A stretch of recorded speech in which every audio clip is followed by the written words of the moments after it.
सत्संग स्थल पर शांतिपूर्वक विराजमान होकर के श्रद्धा से सत्संग सुने। परमेश्वर की प्यारी आत्माओं से पुनर्निवेदन है, सत्संग प्रारंभ हो रहा है। कृपया सत्संग स्थल पर शांतिपूर्वक विराजमान होकर के श्रद्धा से सत्संग सुने। सत साहिब।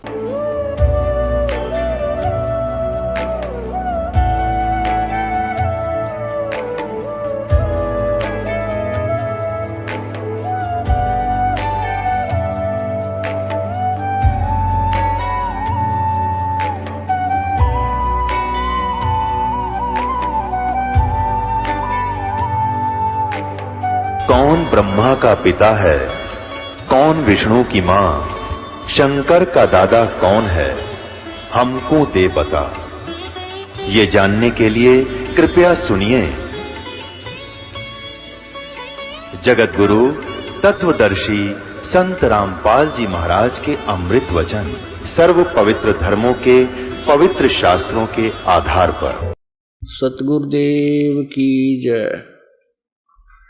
बंदी छोड़ कबीर परमेश्वर जी की जय। बंदी छोड़ गरीबदास जी महाराज जी की जय। स्वामी रामदेवानंद जी गुरु महाराज जी की जय हो।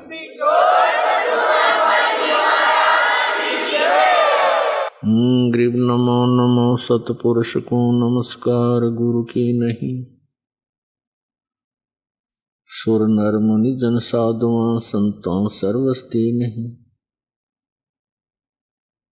सतगुरु साहेब संत सब डंडो तुम प्रणाम। आगे पीछे मध्य हुए तिनको जहां कुर्बान। नराकार निर्विषम काल जाल वैभंजनम निर्लेपम निज निर्गुणम अकल अनुपवेशोन्दनम। सोहम सुरति समापतम सकल समाना निर्तलय। उज्ज्वल हिरंबर हरदमम बेपरवाह अथा है। वार पार नहीं मध्यतम। गरीब जो सुमर सिद्ध होई। गणनायक गलता ना करो अनुग्रह सोई। पारस पद परवाना। आदि गणेश मनाऊं गणनायक देवन देवा। चरण कमल लाऊं आदंत करूं सेवा। परम शक्ति संगीतम रिद्धि सिद्धि दाता सोई। अवगत गुण अतीतम सत्य पुरुष निर्मोही। जगदम्बा जगदीशम मंगल रूप मुरारी।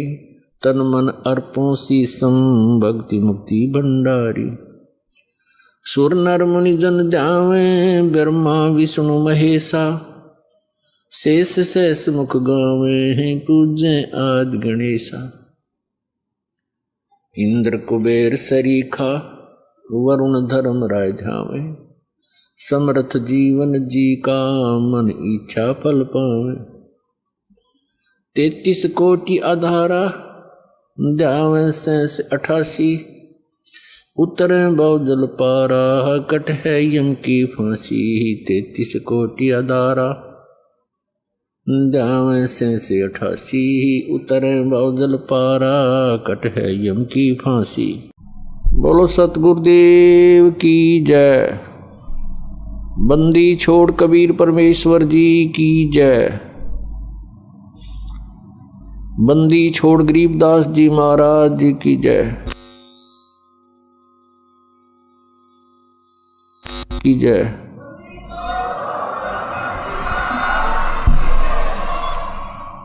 सत साहिब। गरीब नमो नमो सतपुरुष को नमस्कार गुरु की नहीं। सुर नर मुनि जन साधुआं संतों सर्वस्दी नहीं। सतगुरु साहेब संत सब डंडो तुम प्रणाम। आगे पीछे मध्य हुए तिनको जहां कुर्बान। नराकार निर्विषम काल जाल वैभंजनम निर्लेपम निज निर्गुणम अकल अनुपवेशोन्दनम। सोहम सुरति समाप्तम सकल समाना नीरतलय। उज्ज्वल हीरंबर हरदमम बेपरवाह अथा है। वार पार नहीं मध्यतम। गरीब जो सुमरै सिद्ध होई, गणनायक गलता ना करो अनुग्रह सोई, पारस पद परवाना। आदि गणेश मनाऊं, गणनायक देवन देवा, चरण कमल लो लाऊं, आदंत करूं सेवा। परम शक्ति संगीतम, रिद्धि सिद्धि दाता सोई, अवगत गुण अतीतम, सत्पुरुष निर्मोही। जगदम्बा जगदीशम, मंगल रूप मुरारी, तन मन अर्पों शीसम, भक्ति मुक्ति भंडारी। सुर नर मुनि जन ध्यावे, ब्रह्मा विष्णु महेशा, शेष सहस मुख गावे, पूज्य आदि गणेशा। इंद्र कुबेर सरीखा, वरुण धर्म राय ध्यावे, समर्थ जीवन जी का, मन इच्छा फल पावे। 33 कोटि आधारा, ध्यावे शेष 88, उतरे भव जल पारा, कट है यम की फांसी। 33 कोटि आधारा, ध्यावे शेष 88, उतरे भव जल पारा, कट है यम की फांसी।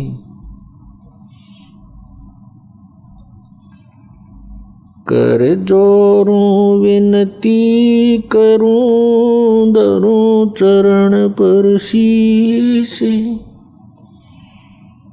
गुरु जी राम देवानंद जी महाराज ने दियो नाम बख्शीश।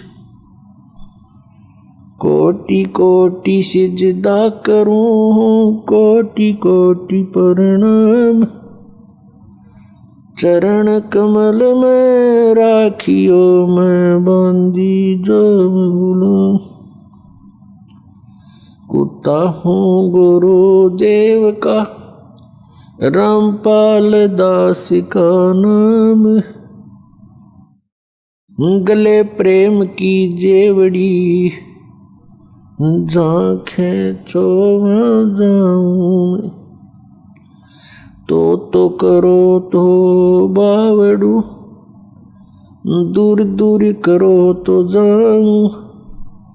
जो राखो तो ही रहूं, जो देवो सुख। जय इब के सतगुरु मिले, सब दुख आँखों रोए।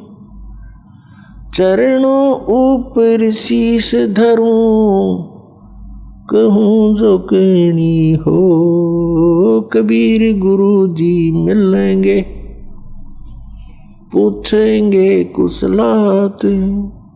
आदि अंत की सब कहूँ, अपने दिल की बात। गुरु जी तुम ना भूलियो, चाहे लाख लोग मिल जाएं। हमसे तुमको बहुत है, तुम जैसे हमको नहीं। तुमरे विसारे क्या बने, मैं किसकी शरण में जाऊं। शिव बिरंच मुनि नारदा, तिनके हृदय न समाऊं। अवगुण किए तो बहुत किए, करत न बनिहार। बावे बंदा बख्श दियो, बावे गर्दन उतार। अवगुण मेरे बाप जी, बख्शो गरीब नवाज। जो मैं पूत कुपूत हूँ, बोहर पिता को लाज। मैं अपराधी जन्म का, नक से भरे विकार। तुम दाता दुख भंजना, मेरी करो संवार। सूरत करो मम साइया,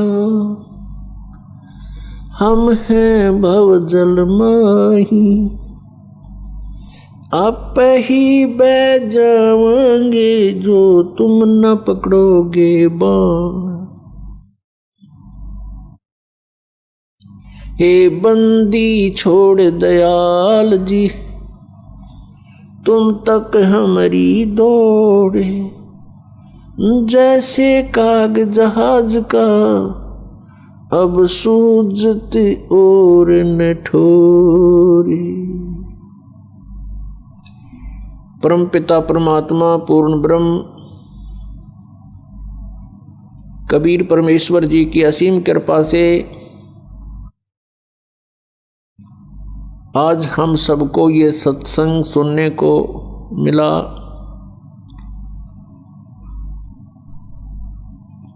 बहुत ही पुण्यकर्मी प्राणी को मनुष्य शरीर प्राप्त होता है। उससे भी पुण्यकर्मी प्राणी वो है जो सत्संग प्राप्त कर लेता है। पुण्यात्माओं, परमात्मा की आप विशेष प्रिय आत्मा हो जो सत्संग सुन रहे हैं। सत्संग में आने से हमें ज्ञान होता है कि हमारा जन्म हुआ किस लिए, हमारा जन्म हुआ तो मृत्यु क्यों हो रही है।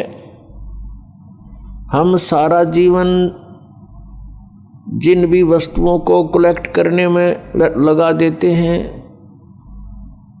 कोई मकान बनाया है, कहीं कोई कार खरीदी है, कितने कोई मोटरसाइकिल ली है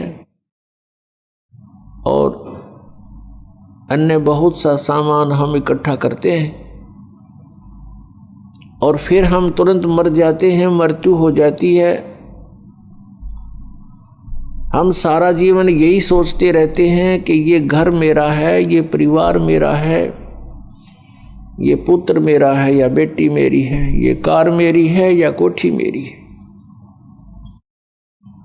मृत्यु के तुरंत बाद इस शरीर का अंतिम संस्कार कर दिया जाता है और जीव का पता नहीं वो कहाँ चला जाता है। तो ये हमारा कहाँ था, ये हमारा कैसे हुआ। प्रत्येक प्राणी को ये ज्ञान है कि मृत्यु बहुत बुरी चीज है और सभी मृत्यु से डरते हैं और मृत्यु कंपलसरी। तो ये ऐसा क्यों हो रहा हमारे साथ कि हम मृत्यु से डरते हैं। अपने शरीर की रक्षा के लिए हम अपने प्रॉपर्टी को भी बेच करके ट्रीटमेंट पर लगाना उचित समझते हैं ताकि हमारा जीवन बना रहे। और सब कुछ करने के उपरांत भी एक दिन मृत्यु होनी ही होनी है। और ये मृत्यु हमें बिल्कुल खटकती है, कतई नहीं अच्छी लगती। इसका कारण क्या है?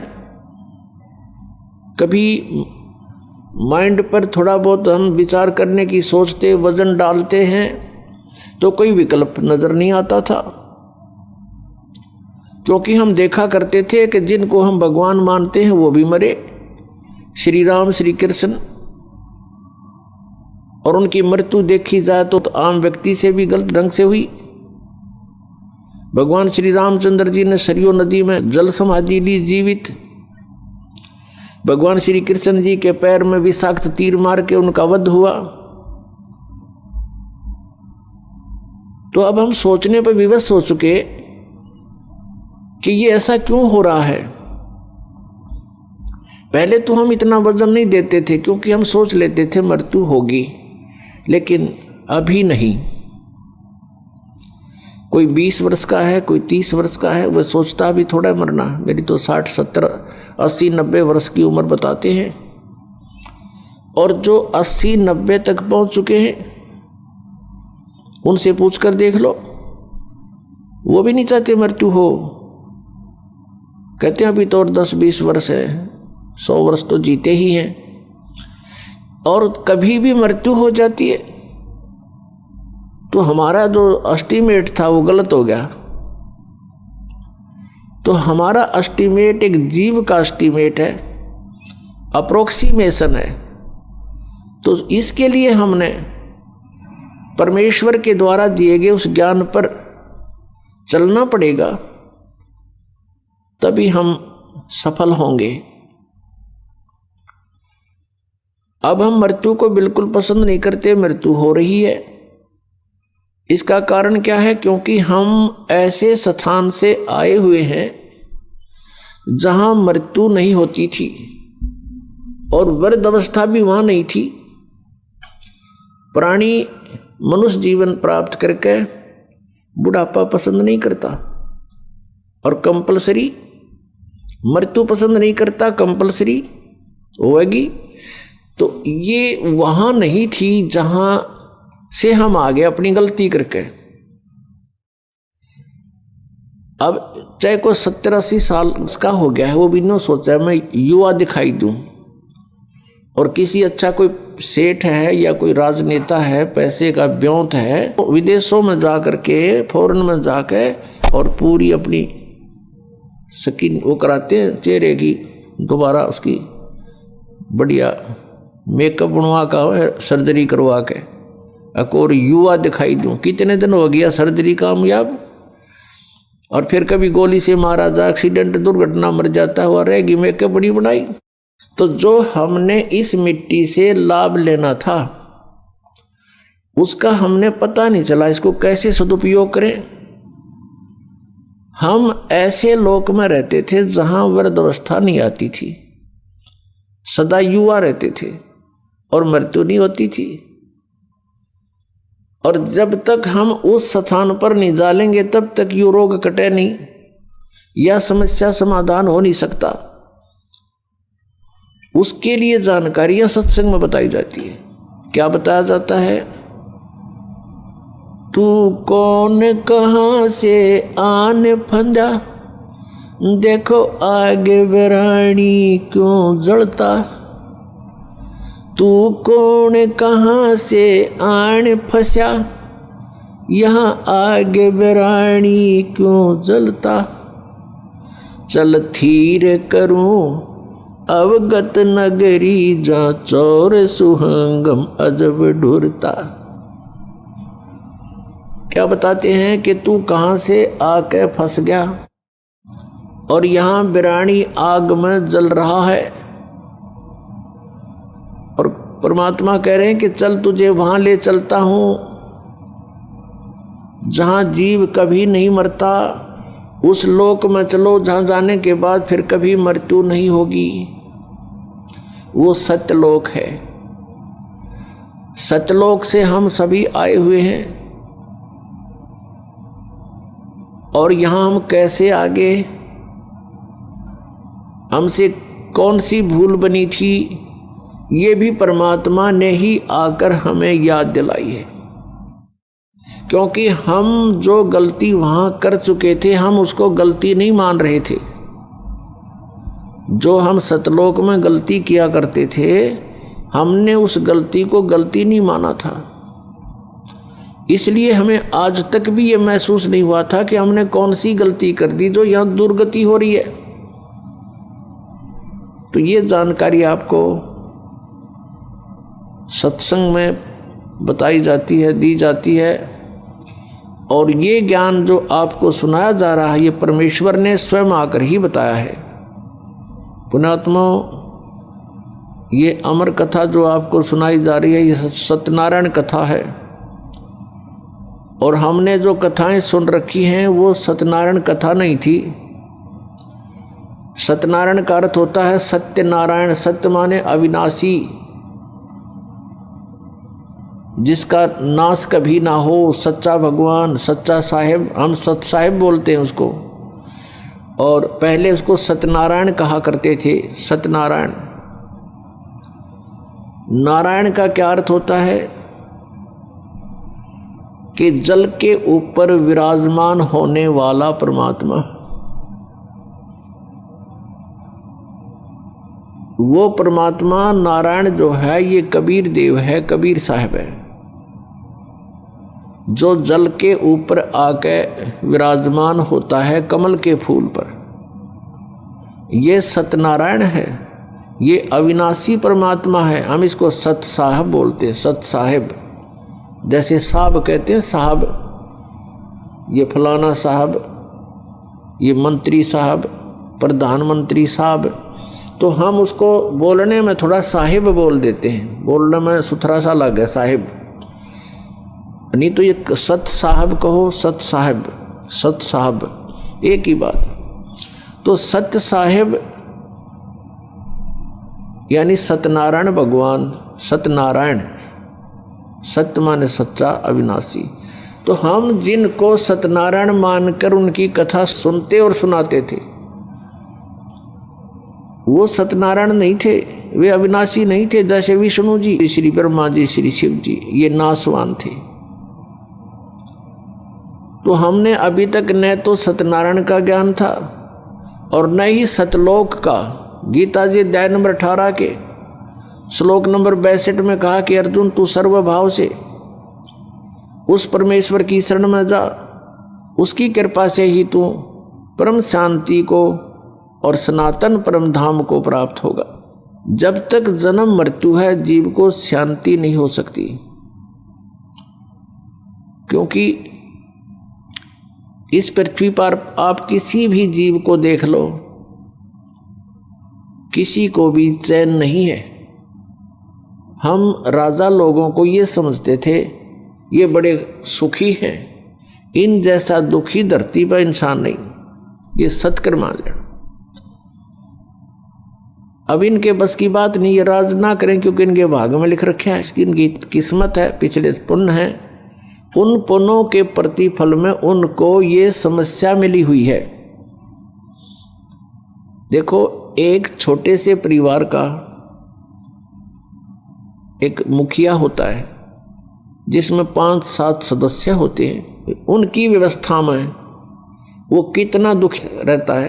कोई बीमार हो गया, किसी के कपड़े लेने हैं, किसी की फीस भरनी है, विवाह के योग्य हो गए, विवाह ना हुआ तो चिंता होगी, तो फिर आगे मनमाने और समस्या, पुत्र ना हुए उनका तो समस्या। तो कहने का भाव ये है, वो एक ही छोटे से परिवार के पोषण में रात को भी सपने में भी दुखी रहता है, और राजा तो एक बहुत बड़े क्षेत्र का मुखिया बन जाता है, पिता बन जाता है। राजा प्रजा का पिता होता है और उसको कितनी चिंता रहती है, कहीं फ्लड आ गया है तो राजा को धक्कदेसी होगी कि दुर्घटना होगी तो उसी को समस्या होती है, कहीं कुछ बनाना है, कहीं कोई अशांति फैल गई है, कोई एमएलए खिसकन की सोच रहा है तो नींद आवा नहीं। तो यहाँ कहते हैं परमात्मा की यहाँ शांति नहीं किसी प्राणी को। निर्धन तो सोचता है धनवान सुखी, धनवान सोचते हैं कि राजा सुखी, राजा सोचता है कि भाई स्वर्ग में बताओ सुख तो वहां होगा। ये सत्कर मान लेना आप। इन राजा लोगों को सुख नाम की चीज नहीं है, सपने में भी नहीं सुख इनको। और फिर ये सोचते हैं स्वर्ग में सुख है। जिन बकवादों को हम सुख मानते हैं वो सुख नहीं है। परमात्मा कहते हैं झूठे सुख को सुख कहे ये मान रहा मनमोद, ये सकल जबीना काल का कुछ मुख में कुछ गोद। बेटा जाया खुशी हुई बहुत बजाए थाल, ये तो आना जाना लगा हुआ है जो कीड़ी का नाड़। अब राजा सोचते हैं कि स्वर्ग में सुख होगा। अब स्वर्ग के देवता, उनकी दुर्गति, उनके इतिहास पढ़कर देखो पुराणों में, कभी असुर और देवताओं का और सुरों का युद्ध हो गया, राक्षसों का। कभी देवता हार गए, कभी असुर हार गए। इंद्र जो स्वर्ग का राजा होता है गद्दी छोड़ भाग गया, असुरों ने कब्जा कर लिया स्वर्ग पर। वो कहीं जंगल में भूखा प्यासा भटक रहा है और इंद्र सोचता है कि ब्रह्मा विष्णु महेश सुखी होंगे। ये 3 लोक के एक एक विभागीय मंत्री हैं। अब ये ब्रह्मा विष्णु महेश कितने सुखी हैं। श्री विष्णु जी के अवतार श्री कृष्ण जी, श्री रामचंद्र जी, श्री रामचंद्र के रूप में राजा दशरथ के घर जन्म जब श्री विष्णु जी का हुआ, युवा हुए, युवा होते विवाह हुआ, विवाह होते ही वनवास हुआ, वनवास से सीता का हरण हुआ, यानी उसकी पत्नी का रावण उठा ले गया। और फिर रावण के साथ युद्ध हुआ।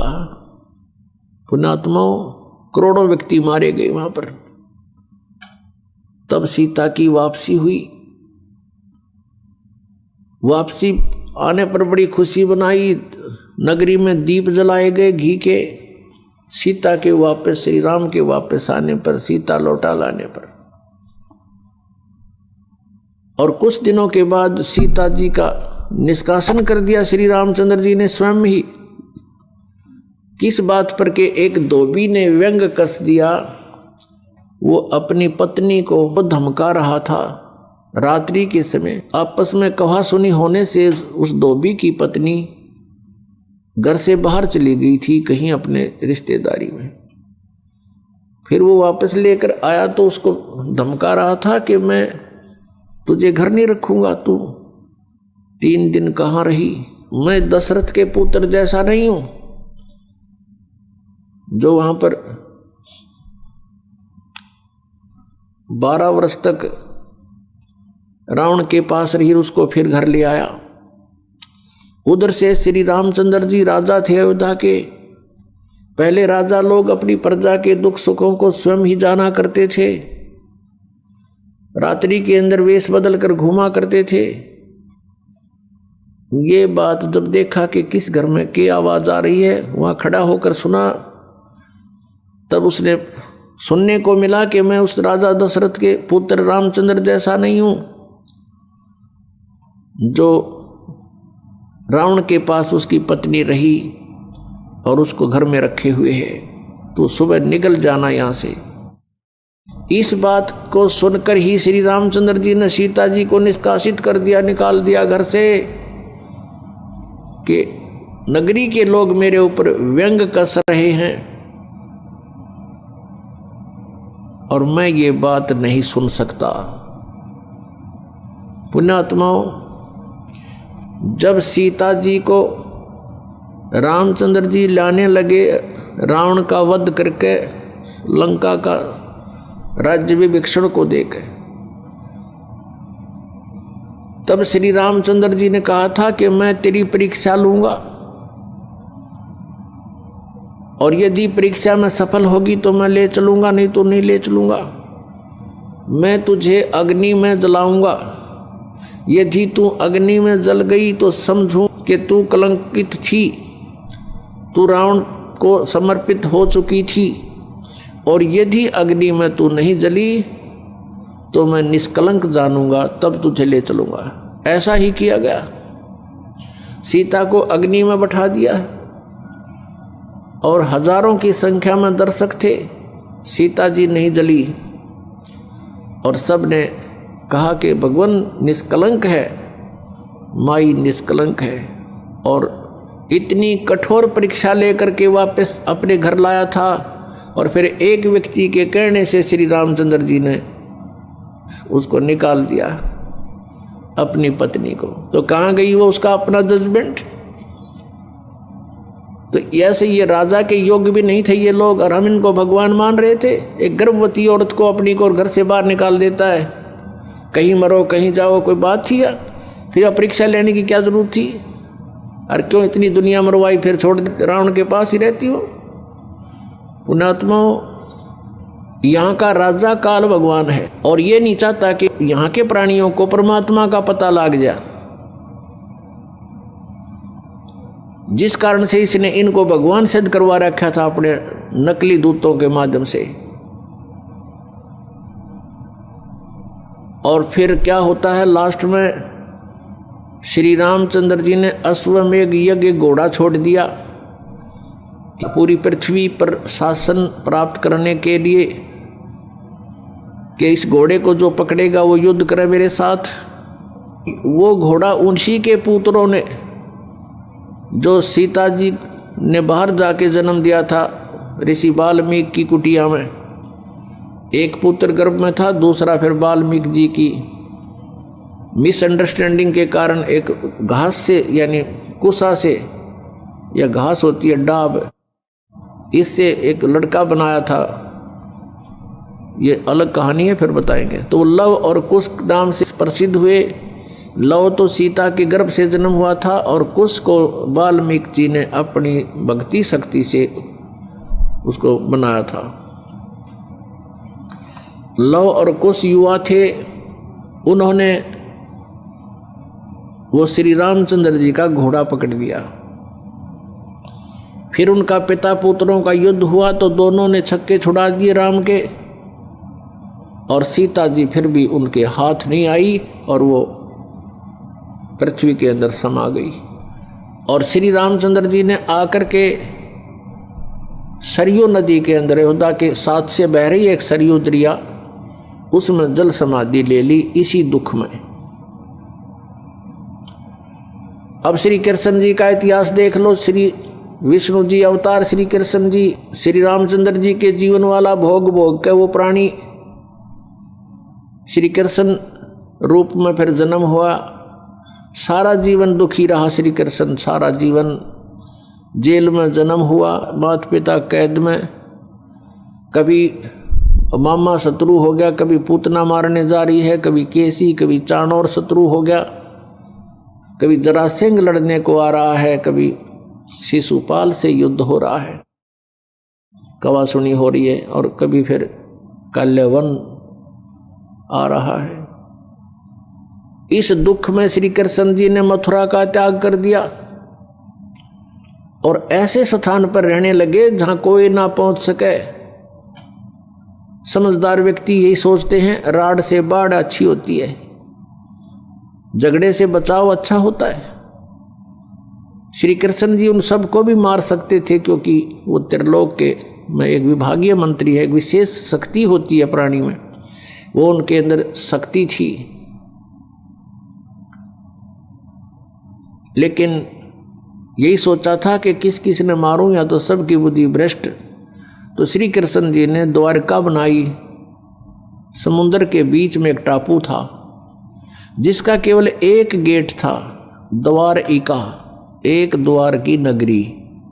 और ये सोच करके वहाँ यदि इतनी दूर पहले तो कोई आवेगा नहीं, ऐसे स्थान पर जा रहे हम, और वहाँ कोई आवेगा युद्ध करने तो हम एक ही तरफ से उसका सामना कर सकते हैं, इसलिए एक गेट था उसका, और बाकी 3 समुद्र था 3 तरफ। तो वहाँ श्री कृष्ण जी चले गए, अपना सारा ही जीवन वहाँ व्यतीत किया।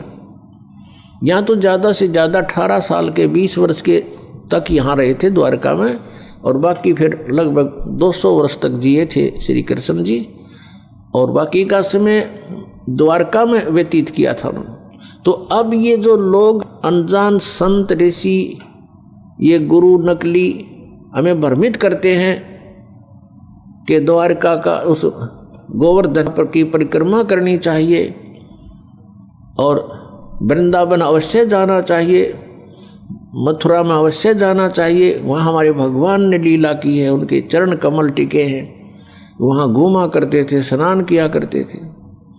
अरे श्री कृष्ण जी यहाँ 20 वर्ष रहे थे इस मथुरा में, बाकी 180 साल तो वहाँ रहे हैं द्वारका में, और वहाँ का नामो निशान मिट गया उस द्वारका को।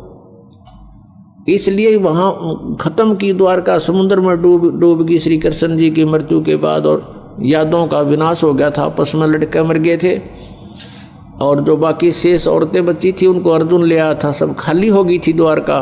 उसके बाद वो समुद्र ने डबो दी थी, अंदर चली गई। कारण यही था कि भगवान ने सोचा कि यहाँ आएंगे फिर ये धक्के खान द्वारका में इतनी दूर, इसलिए उसका नामो निशान मिटवा दिया था। अगर आज द्वारका होती तो ये नकली कहते द्वारका में भगवान रहे थे, वहाँ जाया करो, वहाँ बहुत पुण्य होता है।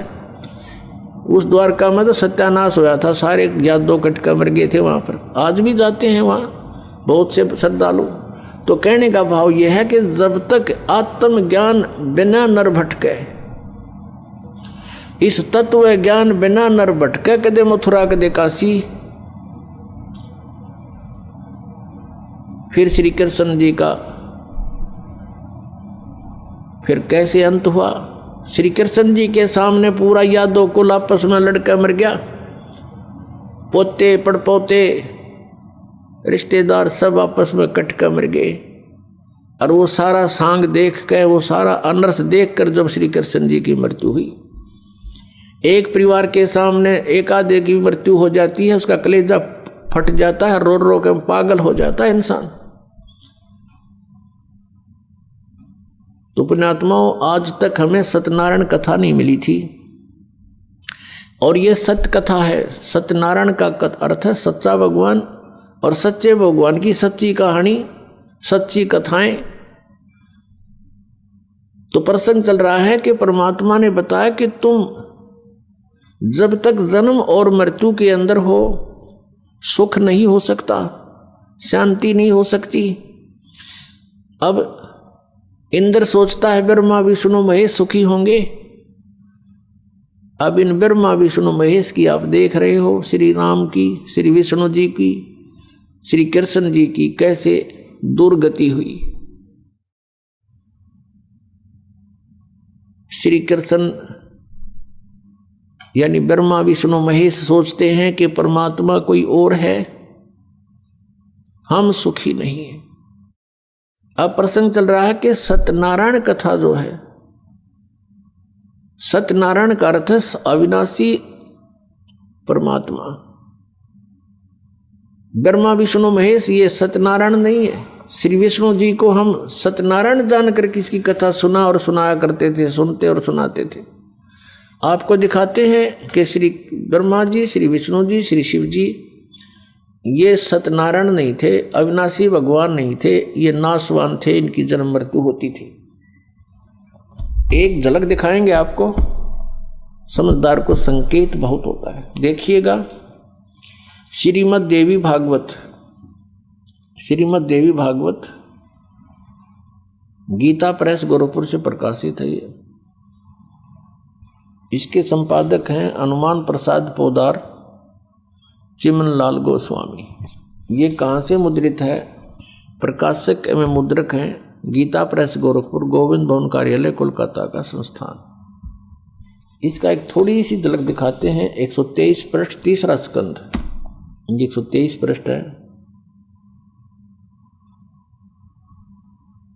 ये, तीसरा स्कंध। भगवान विष्णु, श्री विष्णु जी अपनी माता दुर्गा की स्तुति करते हुए बता रहे हैं, तुम शुद्ध स्वरूपा हो, ये सारा संसार तुम इसे उद्भासित हो रहा है।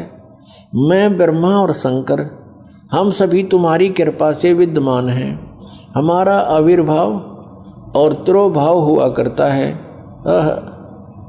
आविर्भाव माने जन्म और तिरोभाव माने मृत्यु। हमारा तो जन्म और मृत्यु हुआ करता है। केवल तुम ही नित्य हो, जगत जननी हो, प्रकृति और सनातनी देवी हो। ये प्रकृति दुर्गा को कहते हैं, ये भी ध्यान रखना, ये गीता जी में काम आओगा आपका। भगवान शंकर बोले, देवी यदि महाभाग विष्णु तुम्ही से प्रकट हुए हैं तो उनके बाद उत्पन्न होने वाले ब्रह्मा भी तुम्हारे बालक हुए। फिर मैं तमोगुणी लीला करने वाला शंकर क्या तुम्हारी संतान नहीं हुआ?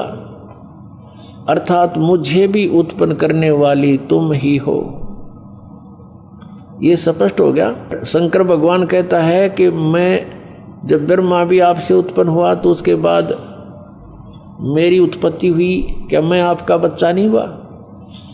मुझे भी उत्पन्न करने वाली तुम ही हो। शिवे संपूर्ण संसार की सृष्टि करने में तुम बड़ी चतुर हो। ये शिवे उसी को बोलते हैं, दुर्गा को।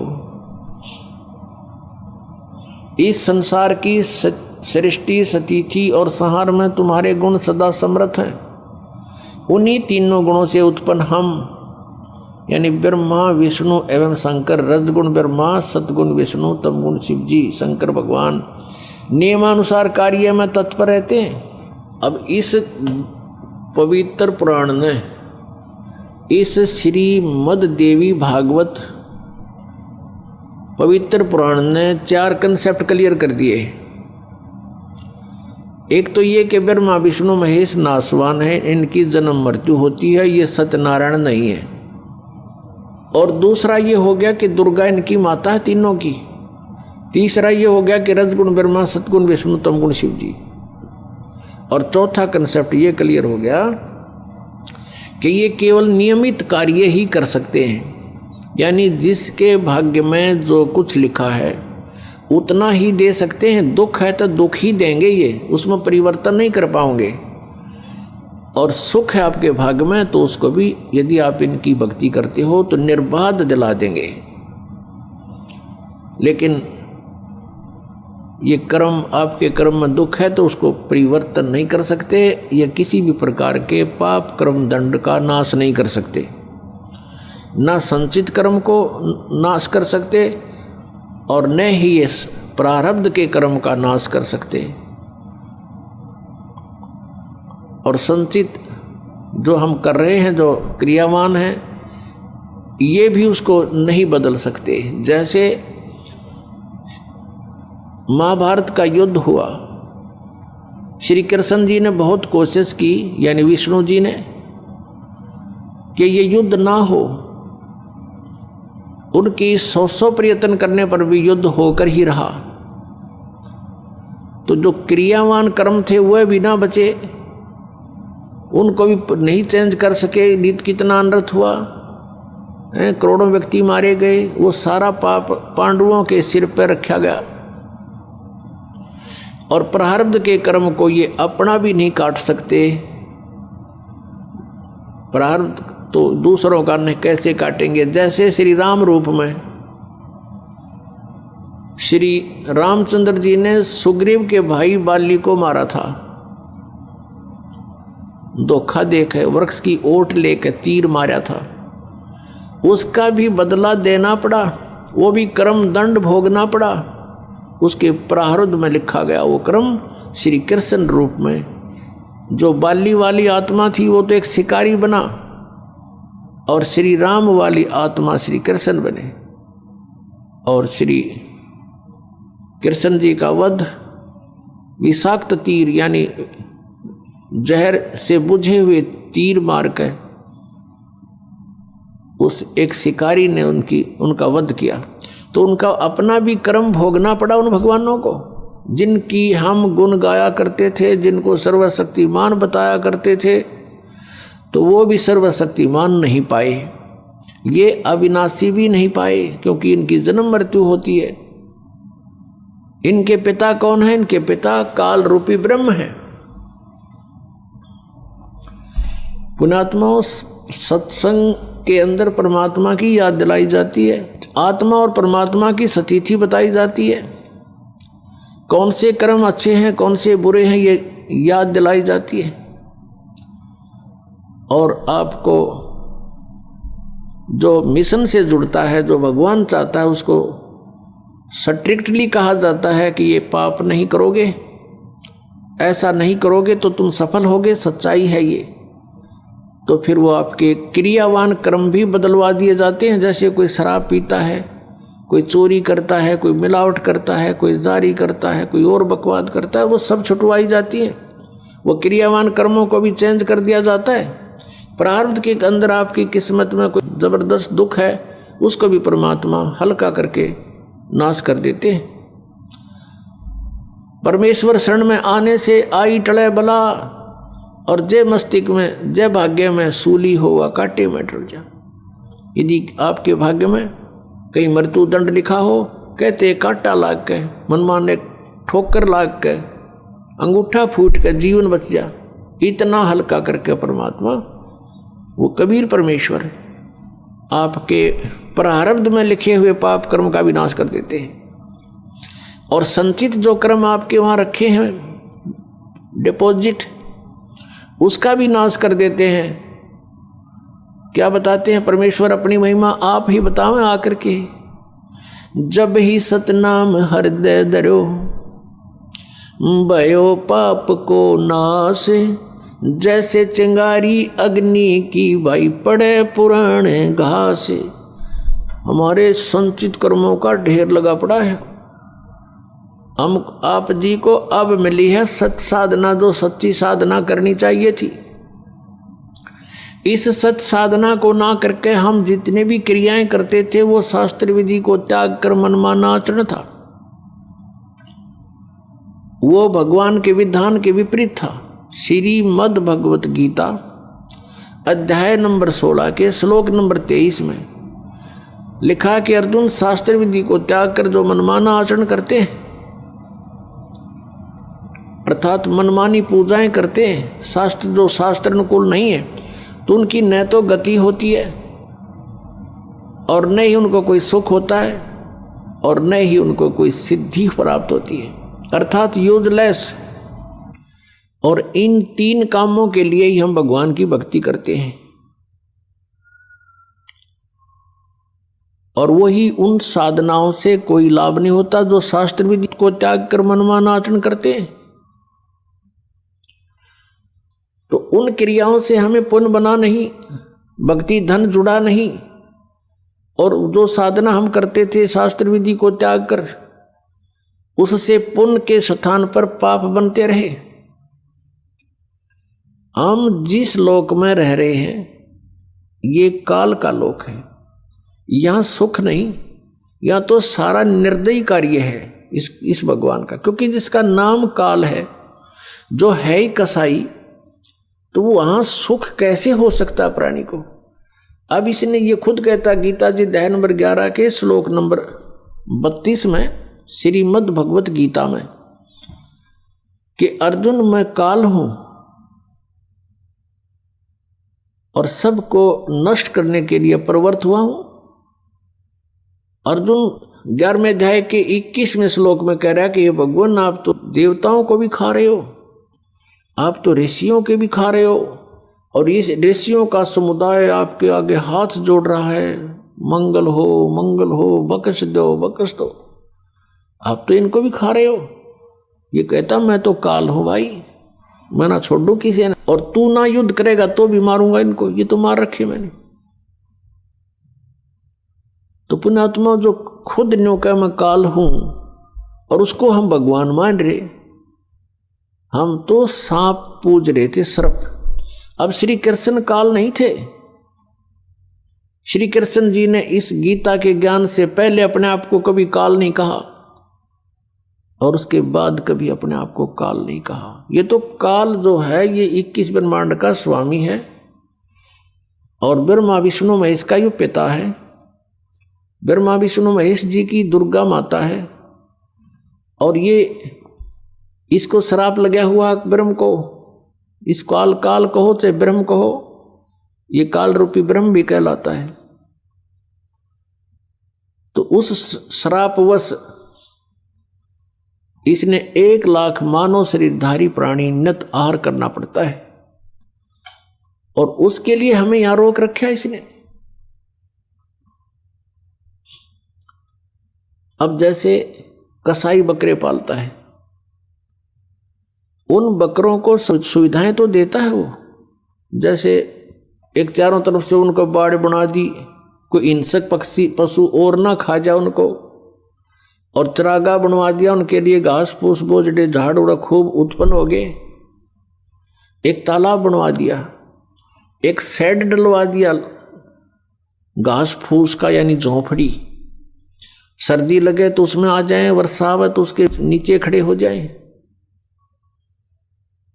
और चारा खूब बढ़िया उनके लिए उपस्थित होता है। अब वो बकरे ये सोचते हैं कि हमारा जो मालिक है कितना अच्छा है, कैसी सुविधाएं हमें दे रखी हैं, घास दे रखा है खाने को, चरागाह दे रखे हैं और तालाब बनवा रखा है। अब उन बकरों की इतनी ही बुद्धि काम करती है, लेकिन वो उस समय को भूल जाते हैं जब आता है कहीं से उसको ऑर्डर 20 बकरों का, 10 बकरों का, बकरियों का, तो वो क्या करता है, जाकर के उनसे लेकर डंडा और छांट लेता मोटे मोटे। अब उसमें किसी का बेटा मरो, चाहे किसी की बेटी कटो, चाहे माँ कटो, चाहे बाप मरो, वो ना देखता है किसका बेटा किसकी माँ है, इसकी माँ का क्या हाल होगा, रोएगी, इसका बच्चे रोएंगे, तो वो तो उनको निकाल लाता है, वहाँ नहीं सोचता, उसके मन में भी ना आती है बातें, उसने तो छांटने मोटे मोटे और जाके कड़च करवा देता, कटवा देता है। तो यही हालत आप जी की हमारी यहां पर हो रही है। आप देखते हो दुर्घटना में परिवार नाश हो जाता है, वैसे किसी आपदा में जैसे भूकंप आ गया वहाँ पर अक्षेत्र नष्ट हो जाता है। किसी परिवार के 4 मर गए, 5 मत, किसी के 6 मत, 4 3 मर गए हैं, कुछ बालक बचे, किसी का बाप बच गया। तो ये स्थिति हमारी यहाँ पर है जैसे वो कसाई के बकरों की होती है। और हम ये सोचते हैं देखो कितना अच्छा भगवान है, कितनी अच्छी पृथ्वी दे रखी है, इस पर भिन्न भिन्न प्रकार के फल फ्रूट हैं, काजू किस्म, सेब संतरे, कभी झरने बह रहे हैं, बढ़िया दरिया बह रही हैं, नीचे जल है, बहुत अच्छा वातावरण है, और हम संतानों उत्पत्ति करते हैं और खाता वो है। लेकिन हम सोच नहीं पाए कि ये हो क्या रहा है, ये क्या हो रहा हमारे साथ, क्योंकि हमारी बुद्धि इतनी कमजोर बना दिया इसने, और ऐसा शरीर में हमें फिट कर दिया कि हम ज़्यादा सोच नहीं सकते। इसमें कभी कुछ हो रहा है, कभी कोई बीमारी या टेंशन, 100 प्रकार की समस्या इसके अंदर। तो ये ज्ञान भगवान ने आके बताया कि तुम यहां इस काल के लोक में रह रहे हो और यहां तुम सुख खोज रहे हो। तो जो प्रसंग चल रहा है कि ये पाप कर्म का नाश नहीं कर सकते और ये खुद भी दंड भोगते हैं। ब्रह्मा विष्णु महेश के पिता हैं ये काल भगवान, और जो शास्त्र विधि को त्याग कर मनमाना आचरण करते हैं। तो हम ऐसे लोक में रह रहे हैं कि उस शास्त्र अनुकूल साधना करेंगे तो कुछ पुण्य तो हो जाएंगे, लेकिन पाप भी पैरेलल होंगे तो वो अलग से लिखे जाते हैं। जब तक हम परम पूज्य कबीर देव परमेश्वर की शरण में नहीं आते, और वो भी परम संत के माध्यम से, नकली संतों से भी परमात्मा से कनेक्ट नहीं हो सकोगे, चाहे वो कबीर पंथी भी कहलाते हैं, क्योंकि उनके पास वो मंत्र नहीं है जिससे परमात्मा हमें लाभ दे सकता है। अब जैसे कोई गणते जांडी काटे तो कोई प्रॉपर वे थोड़ा ही है, वो तो बकवाद है। जांडी काटनी है तो तिखा कुआड़ा चाहिए, कट्टा कट कर दे 1 घंटे में साफ, और उस गणका लगा रहे 10 दिन तक कंडे मोर वाले। तो साधन ठीक हो परमात्मा के पाने का, परमात्मा मिलेंगे। तो प्रसंग चल रहा है कि जिस लोक में हम रह रहे हैं ये ऐसे निर्दयी का लोक है। आप यहाँ अपने पेट के लिए जा रहे हो, जाना पड़ता है, रास्ते में कीड़ी मकोड़ी ना जाने कितने जीव जंतु आपके पैरों के नीचे कुचले जाते हैं, और ये पता भी होता है और फिर भी नहीं बचा जा सकता हमसे। परमात्मा कहते हैं पृथ्वी ऊपर पग जो धारे और करोड़ जीव एक दिन में मारे। अब कहने का भाव ये है कि जो हम साधना करते थे शास्त्र विधि को त्याग कर, उनसे पुण्य तो कोई बना नहीं था, क्योंकि वो शास्त्र विरुद्ध होगी, और पाप अपने आप बने थे। जैसे 1 एकड़ जमीन है, यानी कोई 2-4 एकड़ जमीन है, यदि उस जमीन से हम कुछ लाभ लेना चाहते हैं, जैसे कणक उगाना चाहते हैं, गेहूं, चना, बाजरा, ज्वार, कोई भी फसल हम बनाना चाहते हैं, तो उसके लिए हमने एक विशेष प्रयत्न करना पड़ेगा। वो घास पहले वाला काटना पड़ेगा, उसमें कोई झाड़ बोझड़े उग गए हैं वो काट काट के बाहर करने पड़ेंगे, और फिर हल से, ट्रैक्टर से, यानी परिश्रम करना पड़ेगा और पैसे लगाने पड़ेंगे। अपनी मेहनत से, मजदूरी से या पैसे से उसकी गुड़ाई करनी पड़ेगी। फिर बीज डालना, वो भी पैसा, यानी बीज जो डालेंगे चाहे मोल ला कर डालेंगे या अपने घर से डालेंगे तो वो भी पैसा ही लग रहा है। फिर सिंचाई का, उसके ऊपर फिर अपनी पर्सनल मेहनत, ये सब इतना व्यय करके, और समय भी सारा दिन उसी के चक्कर में लगे रहना, तब जा करके कहीं फसल बनती है, गेहूं प्राप्त होते हैं। और उसी जमीन, उसी पृथ्वी को आप बिल्कुल ना छेड़ो, कुछ ना करो, उसमें भी फिर भी अपने आप अड़ंगा उग गया होगा, अपने आप इतना कुबाड़ो उसके अंदर उत्पन्न हो जाएगा, वो दिखे भी नहीं पृथ्वी है यहाँ पर। तो वो यूजलेस है। तो पुण्यात्मा वो घास तो आप पे बन गया, वो अड़ंगा कुबाड़ तो आप पे उग गया, और फसल बनाने के लिए कितना प्रयत्न करना पड़ा, और वह भी फसल हुआ तो वरना भी हुआ। यहाँ के जो साधनाएं थी वो ऐसे टाइप की थी जैसे कोई इंद्र की गद्दी प्राप्त करने के लिए, स्वर्ग का राजा बनने के लिए तप या यज्ञ करते हैं।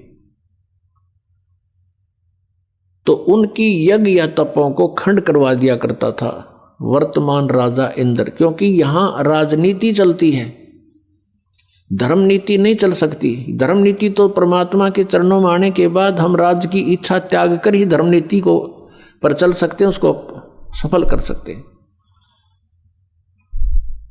तो इंद्र अपनी राजनीति के आधार से कि कहीं कोई तेरी गद्दी प्राप्त करने की योग्य कोई ऐसा धार्मिक अनुष्ठान ना कर ले, तो उनको खत्म करवा देता था, किसी ना किसी कारण से खंड करवा देता। तो वो समझ ले जैसे किसान यहाँ पर खेती तैयार करता है, ओले आगे या वर्षा फ्लड आ गई, हो गया नाश बने बनाए का, या आग लग जा बनी बनाई फसल गेहूं का। तो यहाँ कहने का भाव ये है कि इतनी मेहनत के बाद भी आशा नहीं कि घर आ जाएगी, और घर आती है तो कितना प्रयत्न, और वैसे उसमें अड़ंगा वैसे उग गया उस जमीन में। तो ये हम जिस लोक में रह रहे हैं ये ऐसा स्थान है कि हमने अगर पुण्य करने पड़ेंगे इस शरीर से तो मेहनत करनी पड़ेगी, काम भी छोड़ना पड़ेगा, 10 रुपये भी लगाने पड़ेंगे, तब हम पुण्य प्राप्त कर सकते हैं। और साधना हमारी शास्त्र अनुकूल हो, शास्त्र विधि को त्याग कर मनमाना आचरण ना हो, तो तब हमें पुण्य मिलेंगे और पाप बराबर में लिखे जाएंगे। पाप अलग लिखे जाते हैं, पुण्य अलग लिखे जाते हैं।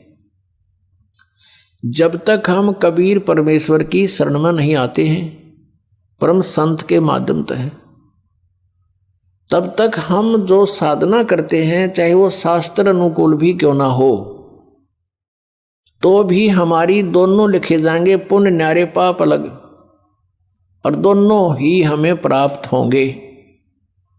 उन भक्ति वाली साधनाओं का तो स्वर्ग महास्वर्ग में जिस झूठे सुख को हम सुख मानते हैं वहां मिलेंगे, और जो पाप अलग लिखे हुए हैं वो मिलेंगे हमने नरक में, या फिर 84 लाख योनियों में, या फिर मनुष्य जीवन प्राप्त होगा, उसमें भी कुछ मिश्रण किया जाता है पाप और पुण्यों का। तो कहने का भाव ये है कि जहां हम रह रहे हैं वो, और जिन भगवानों को हम पूज रहे हैं उनकी पूजाओं से हमारे संचित कर्म नहीं कट सकते। प्रारब्ध का जो कर्म, प्रारब्ध का कर्म वो होता है जो हमारे जीवन में लिख दिया जाता है, जिसको हम भाग्य बोलते हैं, किस्मत, वो दोनों भोगने पड़ेंगे। और कबीर परमेश्वर की शरण में आने के बाद ये परमात्मा कहते हैं, यजुर्वेद अध्याय नंबर 5 के मंत्र नंबर 32 में कहा है कि उसी कसी कबीर अंगारी असी बम्भारी असी। अंगारी माने अग माने पाप, अरि माने शत्रु, पापों का नाशक, वो कबीर है, कबीर देव का, हम उसको कबीर साहब बोलते हैं। बम्भारी माने हमारे कर्मों के बंधन को काटने वाला, बम्बर माने बंधन, और अरि माने शत्रु, बम्भारी।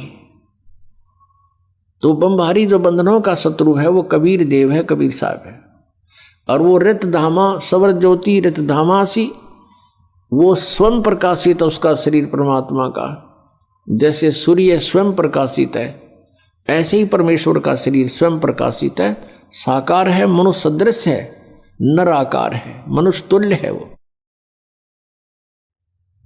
और वो सतलोक में रहता है। अपनात्मा परमात्मा ने 600 वर्ष पहले अपनी अमृत वाणी में बोला था, कबीर वाणी में, सच्चिदानंद घन ब्रह्म की वाणी में 600 वर्ष पहले कहा था कि वेद मेरा भेद है, मैं मिलूं वेदन में नाही, और जौन वेद से मैं मिलूं वो वेद जानते नहीं। वेद मेरा भेद है, मेरी ही जानकारी, मेरी महिमा का गुणगान वेद कर रहे हैं, लेकिन इन वेदों में वर्णित विधि से मेरी प्राप्ति नहीं हो सकती, क्योंकि इन चारों वेदों में ब्रह्म तक की साधना का उल्लेख लिखा है। और पांचवा जो वेद था सूक्ष्म वेद, जो सच्चिदानंद घन ब्रह्म की वाणी यानी पांचवा वेद था, उसको नाश कर दिया इस काल भगवान ने कि कहीं इन मेरे अंतर्गत जितने प्राणी हैं इनको भगवान का पता ना लग जाए और इस साधना को करके ये मेरे जाल से निकल ना जाए। इस दृष्टिकोण से इस काल भगवान ने वो पांचवा वेद नाश कर दिया। उस पांचवें वेद के नाश की पूर्ति करने के लिए परमेश्वर स्वयं चल कर आते हैं सतलोक से, और फिर वो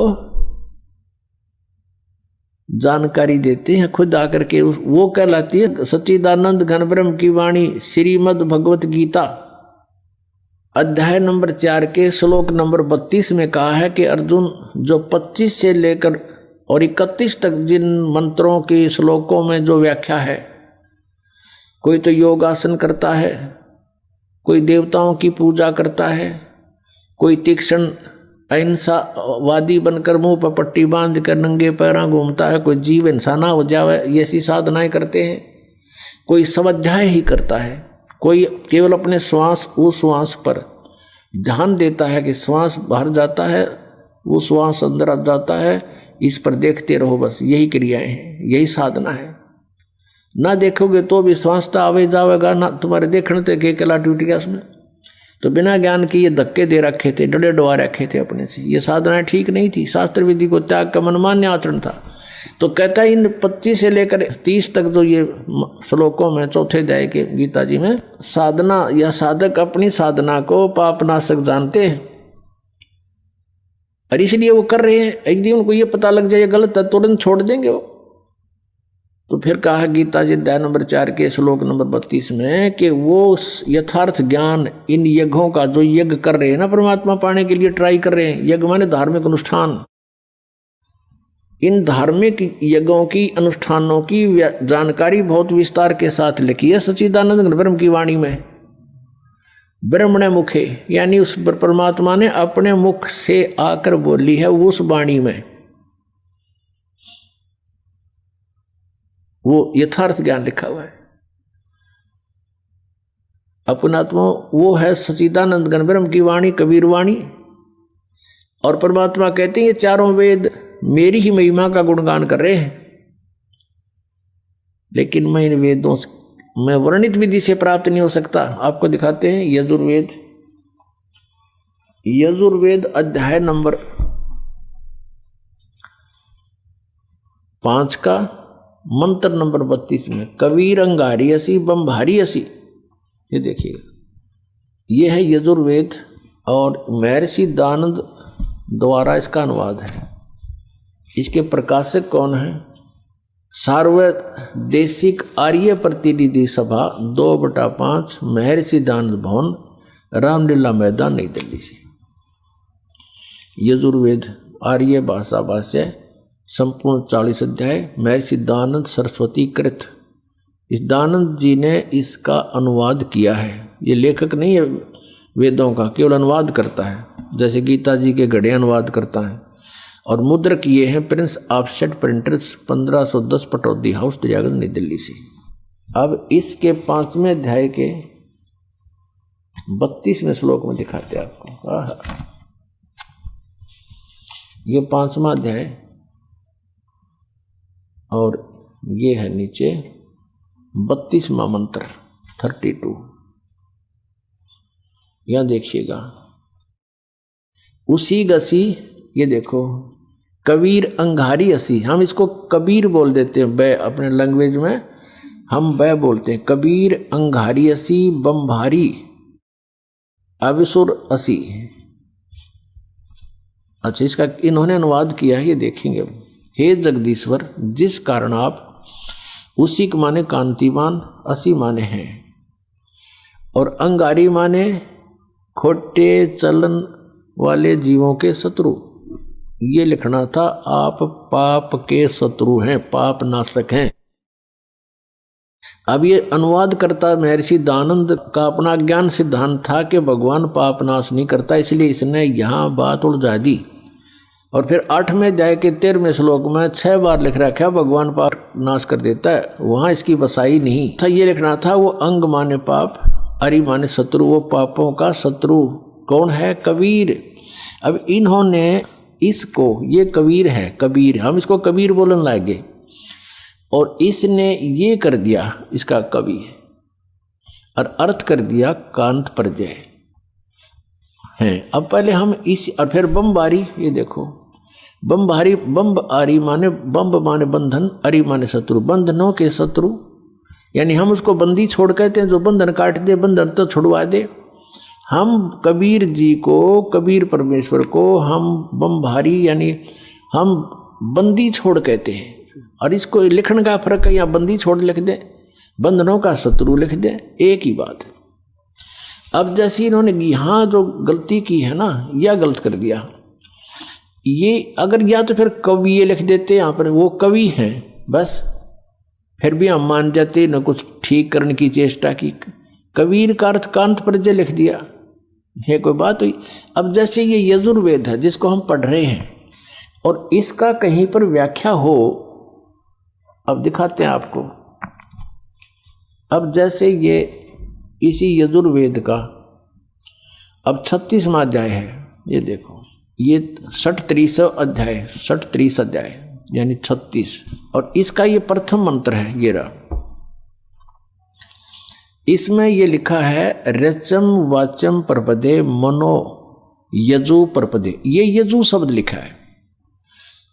अब ये है यजुर्वेद के विषय में, और इसका कोई अर्थ कर दे वो गलत करेगा, इसका यजुर्वेद ही लिखना पड़ेगा यो, जैसा कि इस महर्षि ने ये ठीक किया। यहाँ पर ये है यजु, इसका यहाँ अनुवाद किया है, वहां मूल पाठ था।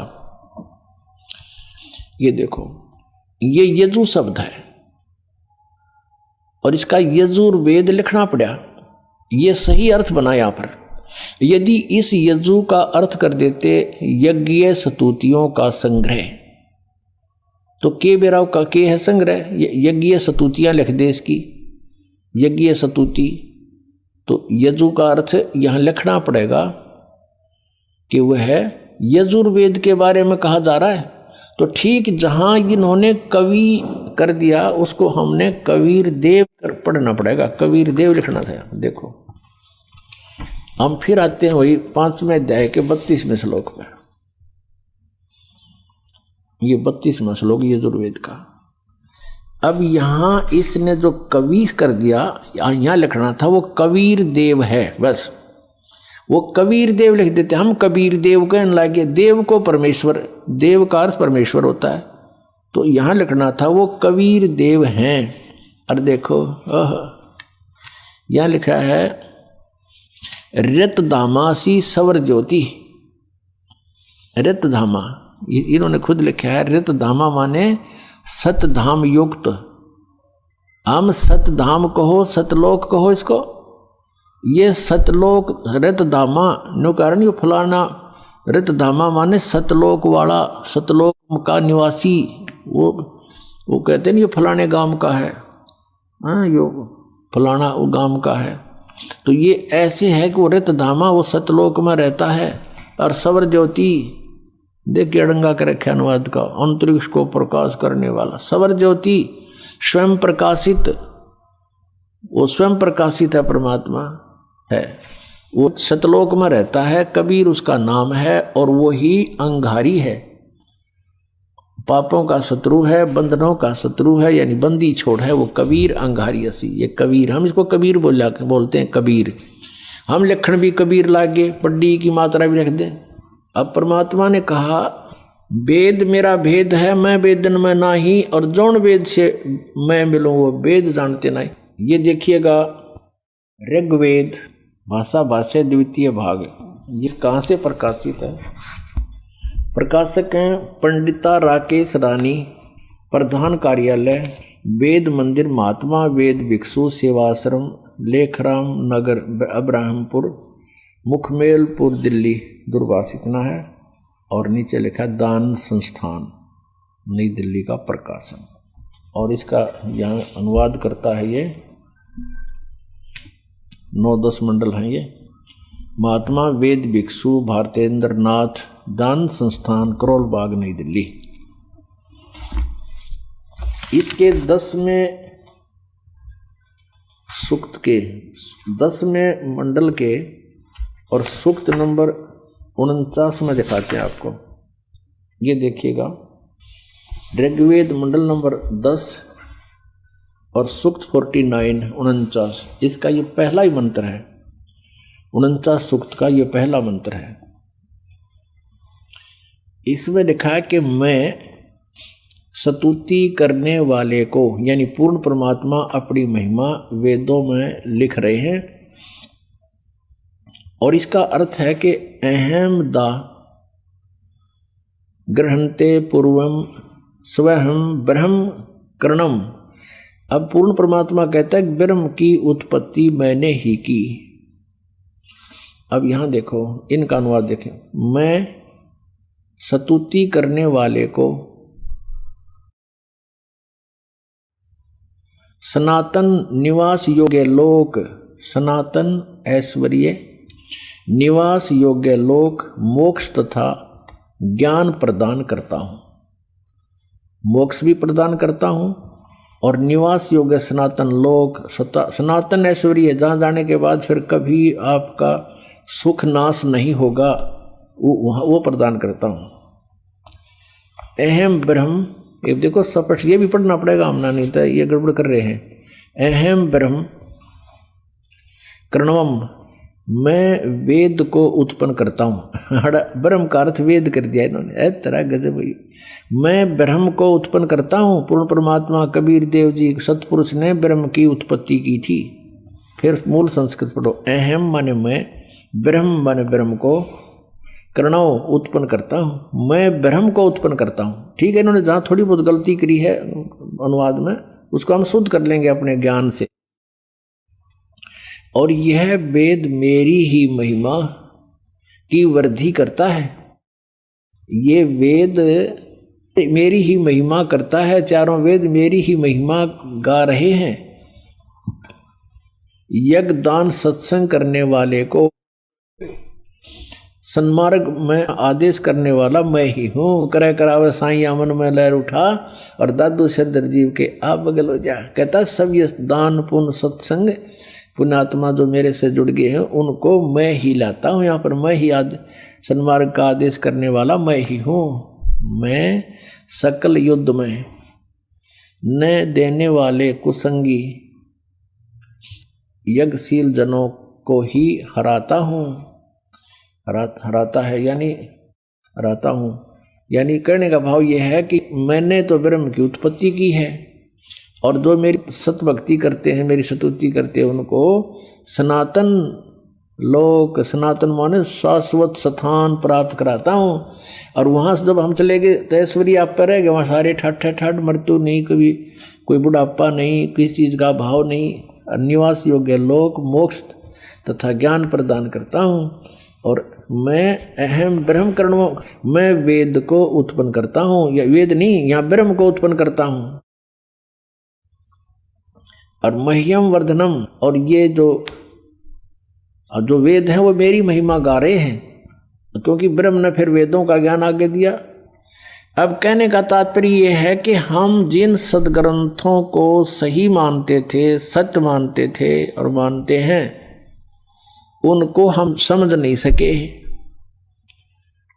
जब पूर्ण परमात्मा कबीर जी ने, उस दानक कबीर ने, जुलाहे कबीर ने, काशी में आए हुए भगवान परम अक्षर ब्रह्म ने अपनी प्यारी आत्मा धर्मदास जी को अपना सतलोक दिखा लिया, सचखंड दिखाया, वहाँ सब सतिथि से परिचित करवाया, तब वो वापस आया, उसके शरीर में वापस प्रवेश कर दिया आत्मा को। तब उसने जागृत होकर के कहा कि हे परमात्मा, हम तो इन श्री राम, श्री कृष्ण, ब्रह्मा, विष्णु, महेश जी को ही सुप्रीम पावर मानते थे।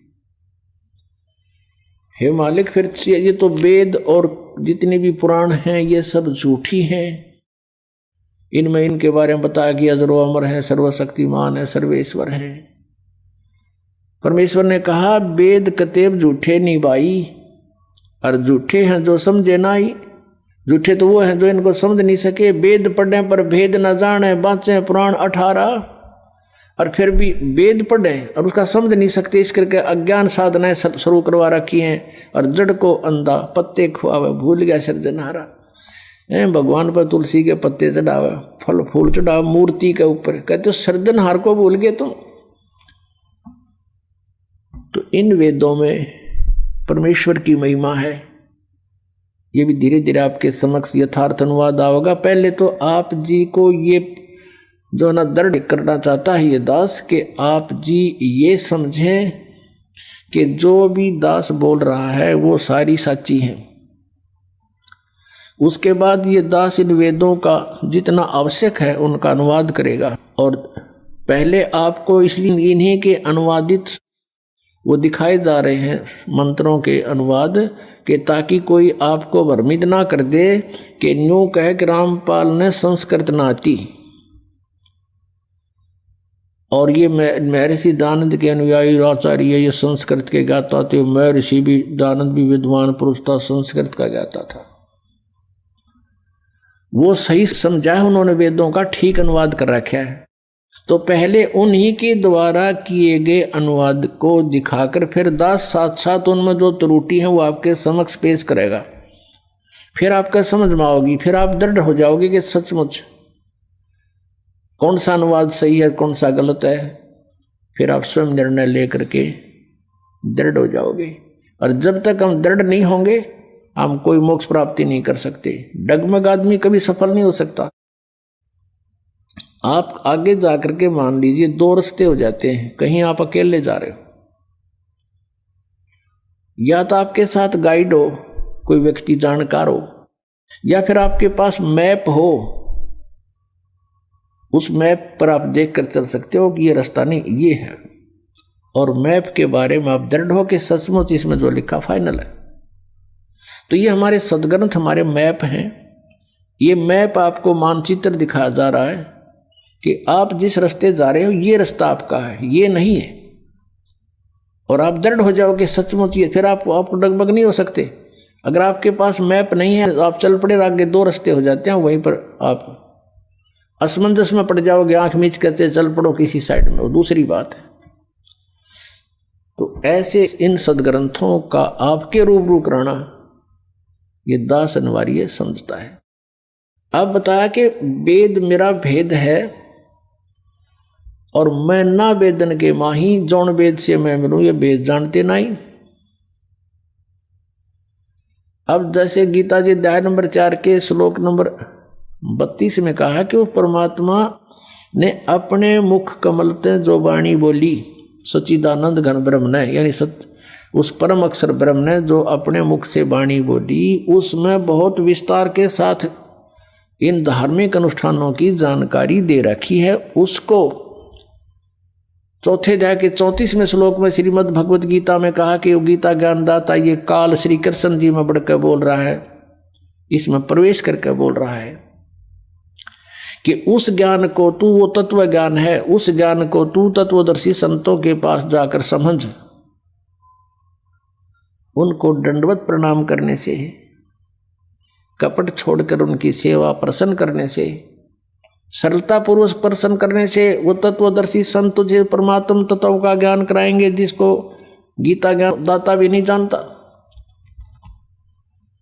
वो तत्व ज्ञान है जो सच्चिदानंद घन ब्रह्म की वाणी में है, सच्चिदानंद घन ब्रह्म के मुख से निकली है। यानी उसी परमेश्वर ने आके ये सच्चाई हमें बताई है कि तुम कौन हो, तुम कहाँ से आए हो, कौन परमात्मा है, तुम साधना क्या करते हो। तो वो परमात्मा की महिमा जैसे आपने ऋग्वेद मंडल नंबर 10 सूक्त 49 में प्रथम मंत्र में आपने पढ़ा, ये परमात्मा कहता है पूर्ण ब्रह्म की उत्पत्ति मैंने की। और ब्रह्म ने फिर आगे मेरी महिमा, क्योंकि ब्रह्म के अंदर परमात्मा 5 वेद फीड कर दिए थे, जैसे एक मोबाइल से दूसरे मोबाइल में ट्रांसफर कर दी जाती है पूरा का पूरा मैटर, फिल्म की फिल्म पूरी। ऐसे परमात्मा ने 5 वेद इसके अंतःकरण में फैक्स कर दिए थे वहां से। और फिर जैसे समय आने पर अपने आप मालिक के नियमानुसार इसके अंदर से श्वासों के माध्यम से वो सारे बाहर आगे प्रकट हो गए। अब अगर आज से 50 वर्ष 20 वर्ष 40 वर्ष पहले ये दास ये बताता कि परमात्मा ने इसके कंप्यूटर में इसके काल के अंतःकरण में वो चारों वेद भेज दिए और फिर समय आने पर उसको आदेश अनुसार प्रक्रिया मालिक ने ऐसी की कि उसके श्वासों से आप निकले बाहर, तो ना दच्चो या बात आज सारा यकीन होगा, विश्वास होगा आपको। क्योंकि आजकल आप जो टेक्निक देख रहे हो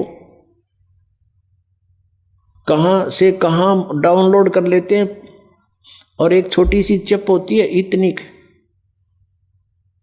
और उसके अंदर कितना मैटर भरा होता है, उसको कहीं भी फिट कर दी जा जिसमें वह डाल दिए, फिर उसे कितना डाउनलोड कर लो पूरे पृष्ठ के पृष्ठ इतना बड़ा पुलंदा भर लो। तो ऐसा हुआ था। तो इसने जब देखा कि डाउनलोड इसने किया बाहर अपने कंप्यूटर से अंतःकरण से, तो पढ़ा के ऊपर जो 5वां वेद था सूक्ष्म वेद, उसमें तो सारी जानकारी है। वे ऑफ वर्शिप भी इसने एक नहीं देखा, अब बताओ उसको नष्ट कर दिया, छुपा दिया। और ये 4 थे जो जिसमें महिमा तो थी भगवान की, इनको खत्म नहीं कर सका ये। इसमें भी महिमा है लेकिन वे ऑफ वर्शिप नहीं है।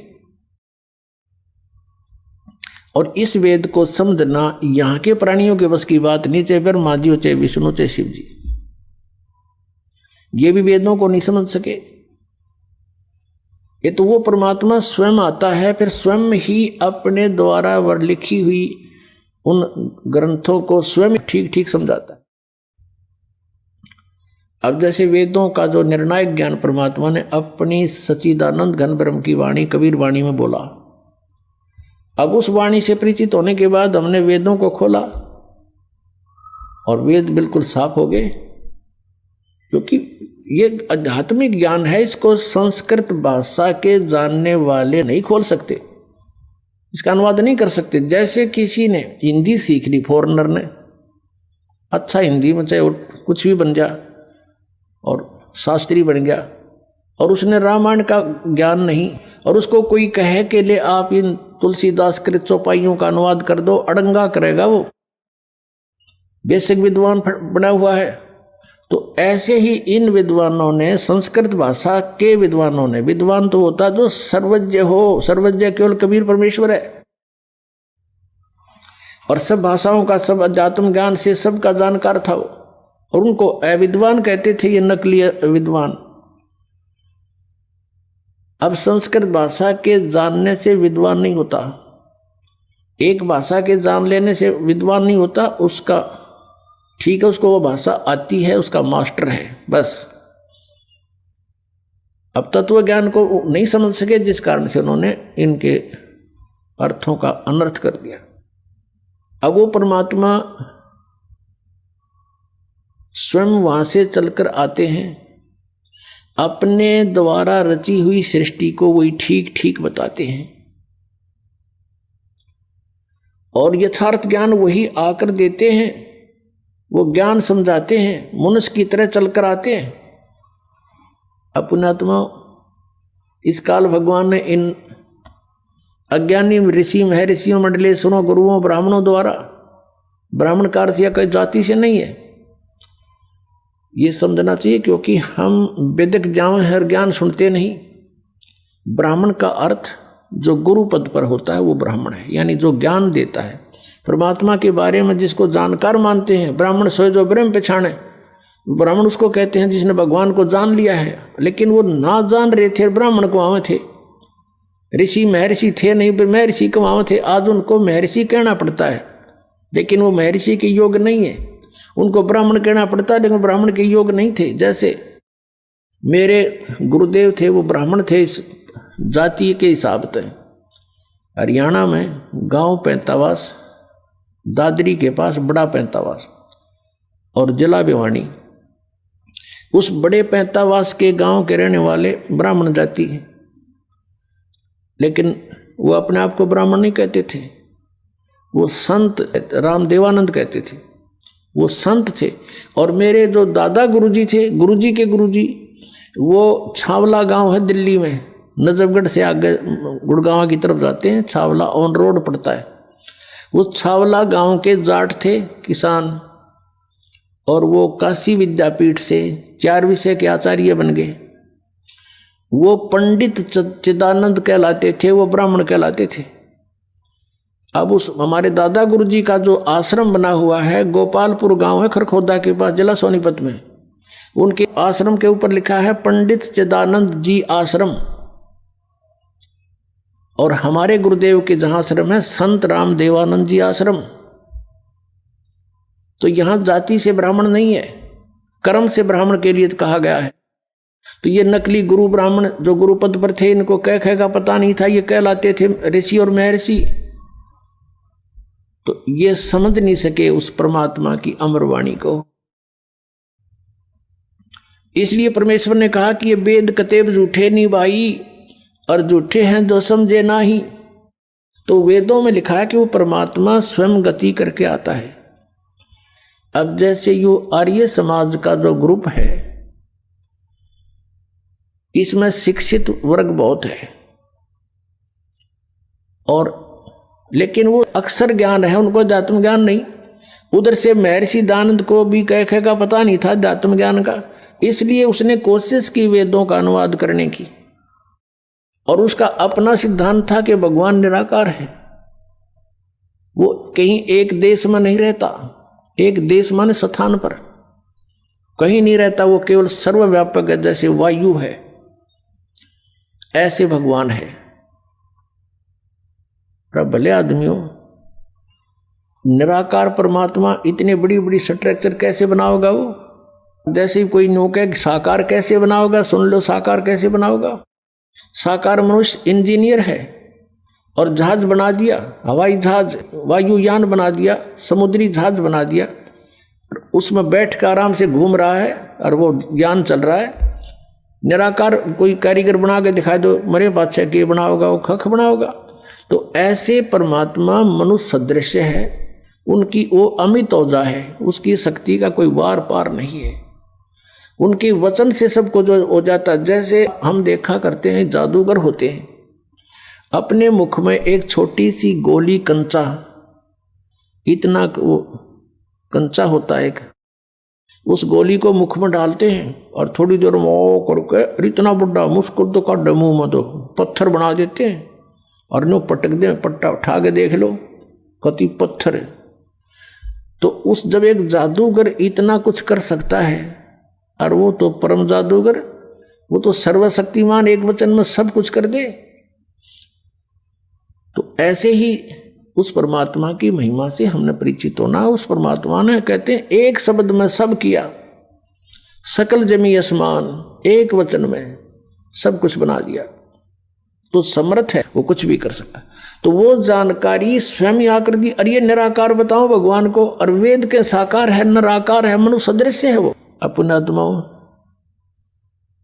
इसलिए परमात्मा कहा करते, मोती मुक्ता दर्शत नाही, ये जग है सब अंदरे, दिखत के तो नैन चश्म, इनका फिरा मोतिया बंदरे।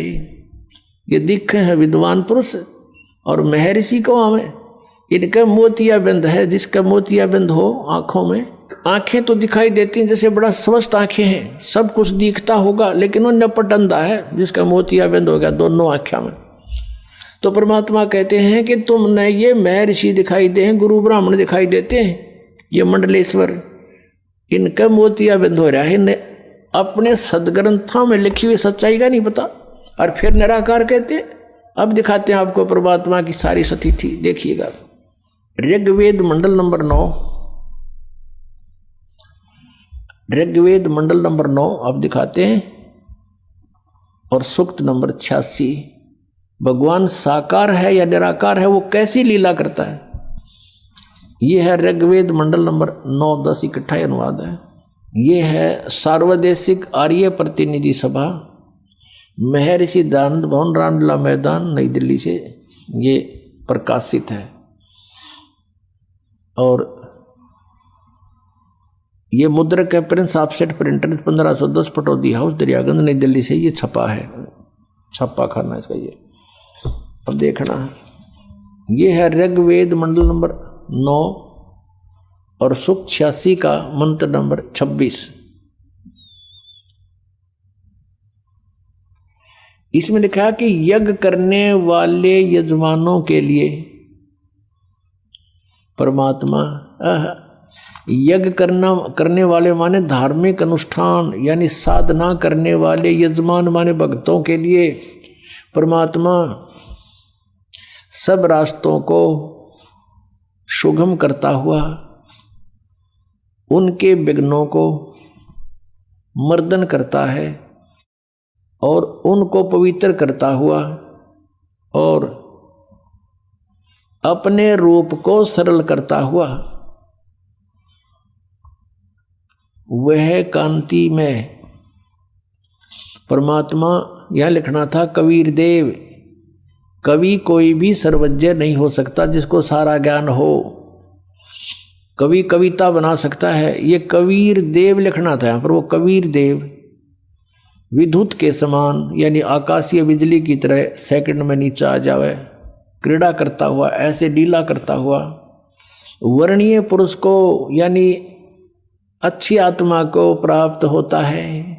अच्छी आत्मा को आके मिलता है वो, जैसे आदरणीय धर्मदास जी को मिले, आदरणीय नानक साहिब जी को मिले, आदरणीय मुलुकदास साहिब जी को मिले, आदरणीय दादू साहिब जी को मिले, आदरणीय गरीबदास साहिब जी गांव छुरानी जिला और सूक्त 82। और यहाँ देखें ये है 82वां, 81वां समाप्त हुआ, ये 82वां शुरू हो जाता है। इसका प्रथम मंत्र इसमें लिखा है कि जो सर्वोत्पादक प्रभु, सबकी उत्पत्ति करने वाला परमेश्वर, प्रकाश रूप, इसका अर्थ है वो तेजोमय स्वरूप साकार है, सद्गुणों की वृष्टि करने वाला, पापों का हरण करने वाला, पाप नाश करने वाला, पाप क्षमा करने वाला है। वह राजेव, राजा के समान, राजेव इसका अर्थ है राजा के समान आगे लिखा है। ये देखना, ये 269 पृष्ठ पर पढ़ रहे हैं। कोई भ्रमत कर देगा कि दूसरा पृष्ठ दिखा दिया होगा, ये 270 दिखाऊंगा। ये देखो 270 यहाँ लिखा है 82 का, पहला पढ़ रहे हैं 82 का, 9 के 82 का। राजा के समान दर्शनीय है, वो देखने जोगा है, विजिबल है, वो साकार है, राजा की तरह तो मनुष्य जैसा ही हुआ। और वह है पृथ्वी आदि लोक लोकांतरों के चारों ओर शब्दमान हो रहा है। वह वर्णीय पुरुष को, वर्णीय माने अच्छी आत्मा को, श्रेष्ठ पुरुष को, जो दृढ़ भक्त है, जो दृढ़ भक्त है उसको पवित्र करता हुआ प्राप्त होता है। जैसे आदरणीय धर्मदास साहिब जी को जो दृढ़ भक्त थे उसके बाद डगमग नीवे, आदरणीय मुलुकदास साहिब जी को, आदरणीय दादू दास साहिब जी को, आदरणीय गरीबदास साहिब जी गांव छुड़ानी जिला जज्जर हरियाणा वाले को, और आदरणीय गीसा दास साहिब जी को गांव खेखड़ा मेर यूपी वाले को। ये दृढ़ भक्त आज तक डगमग नहीं हुए, दुनिया को हिला के रख दिया इन्होंने। इनको भगवान में ले आकर के को पवित्र करता हुआ प्राप्त होता है वर्णीय पुरुष, अच्छी आत्मा को। जिस प्रकार विद्युत माने आकाशीय बिजली स्नेह वाले स्थानों को आधार बनाकर प्राप्त होता है। देखो कितना स्पष्ट किया इन्होंने। ऋग्वेद मंडल नंबर 9 और सूक्त नंबर 81 में कति कंसेप्ट क्लियर कर दिया कि वो परमात्मा राजा की तरह देखने जोगा है। राजा का अर्थ है कि वो शक्तिशाली होता है, मनुष्य सदृश ही है, राजा के समान है और साकार है, देखने जोगा है। और वो अच्छी आत्मा को वहाँ से चलकर आकर मिलता है ये, और जो दृढ़ भक्त होते हैं उनको मिलता है, अन्य को नहीं। जैसे आकाश की बिजली, आकाशीय बिजली गिरती है, वो किसी वस्तु पर गिरती है जहाँ उसका विशेष अट्रैक्शन बनता है। पुराने समय में जब कांसी धातु के बेले थाली हुआ करते प्रांत, और उनको अगर वर्षा के दिनों में कहीं बाहर वो पड़े रह जाते तो हमारे बुजुर्ग दादी माता कहा करते थे कि कांसी के बर्तन पर बिजली गिर जाती है जब उसका संयोग होता है ऊपर से गिरने का, तो वहाँ अवश्य उसी को तुरंत वहीं आकर के अट्रैक्ट होती है, उस कारण उस खिंची आती है, उसी पर गिरती है। उसको उठवाकर अंदर रखवा दिया करते थे। तो कहने का भाव ये है कि परमात्मा उस बिजली की तरह, जैसे वो अपने विशेष जिस पर वो आकर्षण होता वहीं गिरती है, ऐसी स्थिति से परमात्मा उन दृढ़ भक्तों को आकर मिलता है जो मिलन योग्य हों, जिनको वो उनसे आकर्षित होता है, ताकि ये मेरी आगे बढ़ा सकें, इस ज्ञान को, काल के जाल को हटा सकें, मेरे प्यारी आत्माओं तक ये संदेश पहुंचा सके। और उनका क्या कर ले, आंखें देखें जब भी ना मानो न भगवान मिल लेगा, उन तक काला मिल लेगा जहाँ ये रह रहे हैं। अब 9वें मंडल सूक्त 82 का मंत्र 1 पढ़ लिया, अब 2 दिखाते हैं, देखिएगा। ऋग्वेद मंडल नंबर 9 सूक्त 82 का हमने ये पढ़ लिया, अब 2 पढ़ते हैं। वो परमात्मा किस उद्देश्य से आता है? हे परमात्मन, उपदेश करने की इच्छा से आप महापुरुषों को प्राप्त होते हो, अच्छी आत्माओं को, महान आत्माओं को प्राप्त होते हो, और आप अत्यंत गतिशील पदार्थ के समान हमारे आध्यात्मिक यज्ञों को प्राप्त होते हो। यानी अत्यंत गतिशील पदार्थ के समान, यानी जैसे बिजली चलती है, बिजली जैसी गति से आप, और उपदेश करने के लिए आते हो यहाँ पर, सच्चा ज्ञान देने के लिए। आप कबीर देव हैं। आप कबीर देव, यह लिखना था, सर्वज्ञ लिख दिया, आप यहाँ लिखना था आप कबीर देव हैं। हम उसको कबीर साहब कहते हैं। आप कबीर साहब हैं, शुद्ध स्वरूप है। अब जैसे ये अभी आपको दिखा था, जहाँ यजु लिखा हो तो यजुर्वेद लिखना पड़ेगा वहाँ पर। वो इन्होंने किया भी है, महर्षि दानंद ने यजुर्वेद के 36वें अध्याय के प्रथम मंत्र में यजु का अर्थ यजुर्वेद किया है, तो यहाँ लिखना था वो कबीर देव है, वो शुद्ध स्वरूप है। हमारे पापों को हे दूर करके, हे सोम, हे अमर परमात्मा, हमको सुख दे। पुण्यात्मा, वेद पढ़े पर भेद न जाने, ये बात से पुराण 18। वेद पढ़े पर भेद न जाने, गुरु बिन काहू न पाया ज्ञाना, जो थो था बूछड़ मूड किसाना। गुरु बिन वेद पढ़े जो प्राणी, समझे न सार रहे अज्ञानी। ये अज्ञानी रहे, इन वेदों को पढ़ा करते, मैं ऋषि को आगे इन कक्का भी नहीं पता था।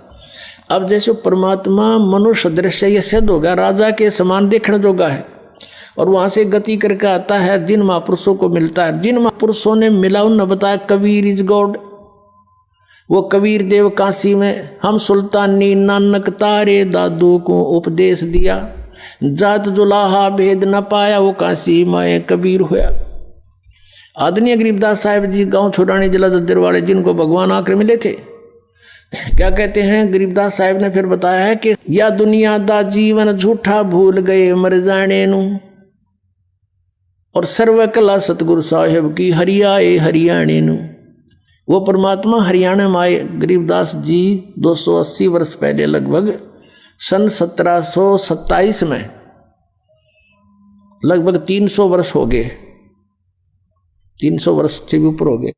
सन 1727 में परमात्मा आए थे, और सन 1966 में हरियाणा और पंजाब अलग हुए। जब हरियाणा क्षेत्र का नाम पड़ा था, यो हरियाणा प्रांत बना था, उससे भी कितने वर्ष पहले, 200-250 वर्ष पहले परमात्मा ने लिख दिया, बोल दिया था। गरीबदास साहिब जी ने कहा था कि हरि आए हरियाणे नू।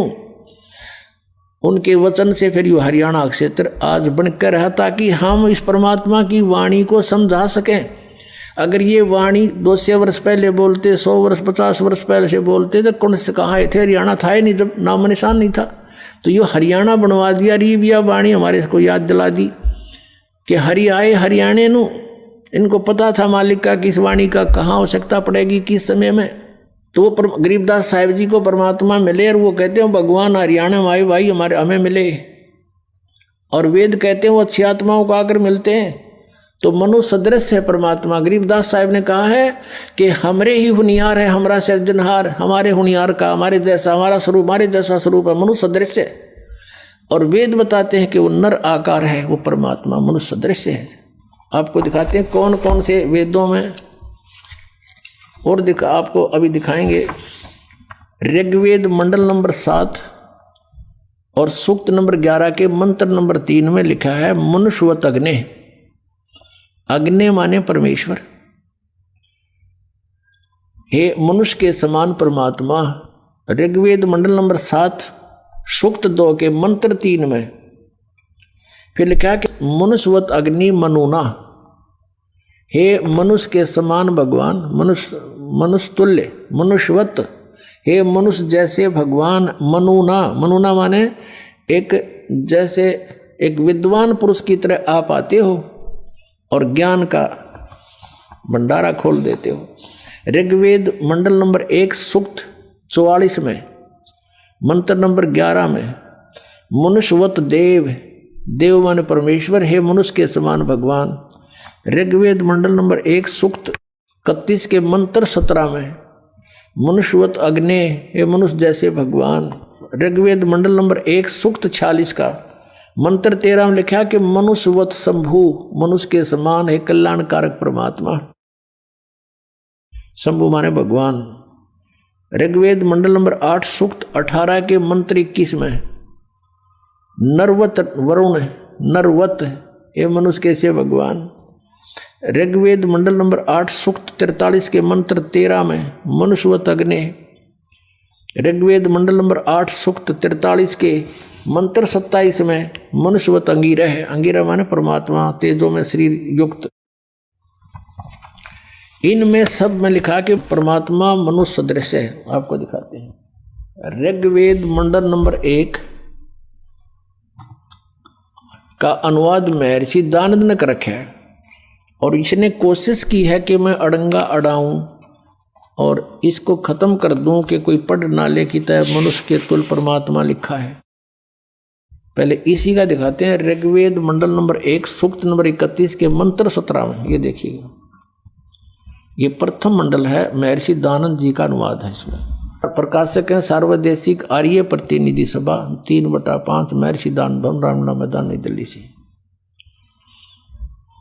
और ये है मुद्रक है सम्राट printers and binders 1606 Pataudi house Daryaganj, नई दिल्ली से। ये इसका मुद्रक बदल गया है पहले वाले से, ये देखिएगा।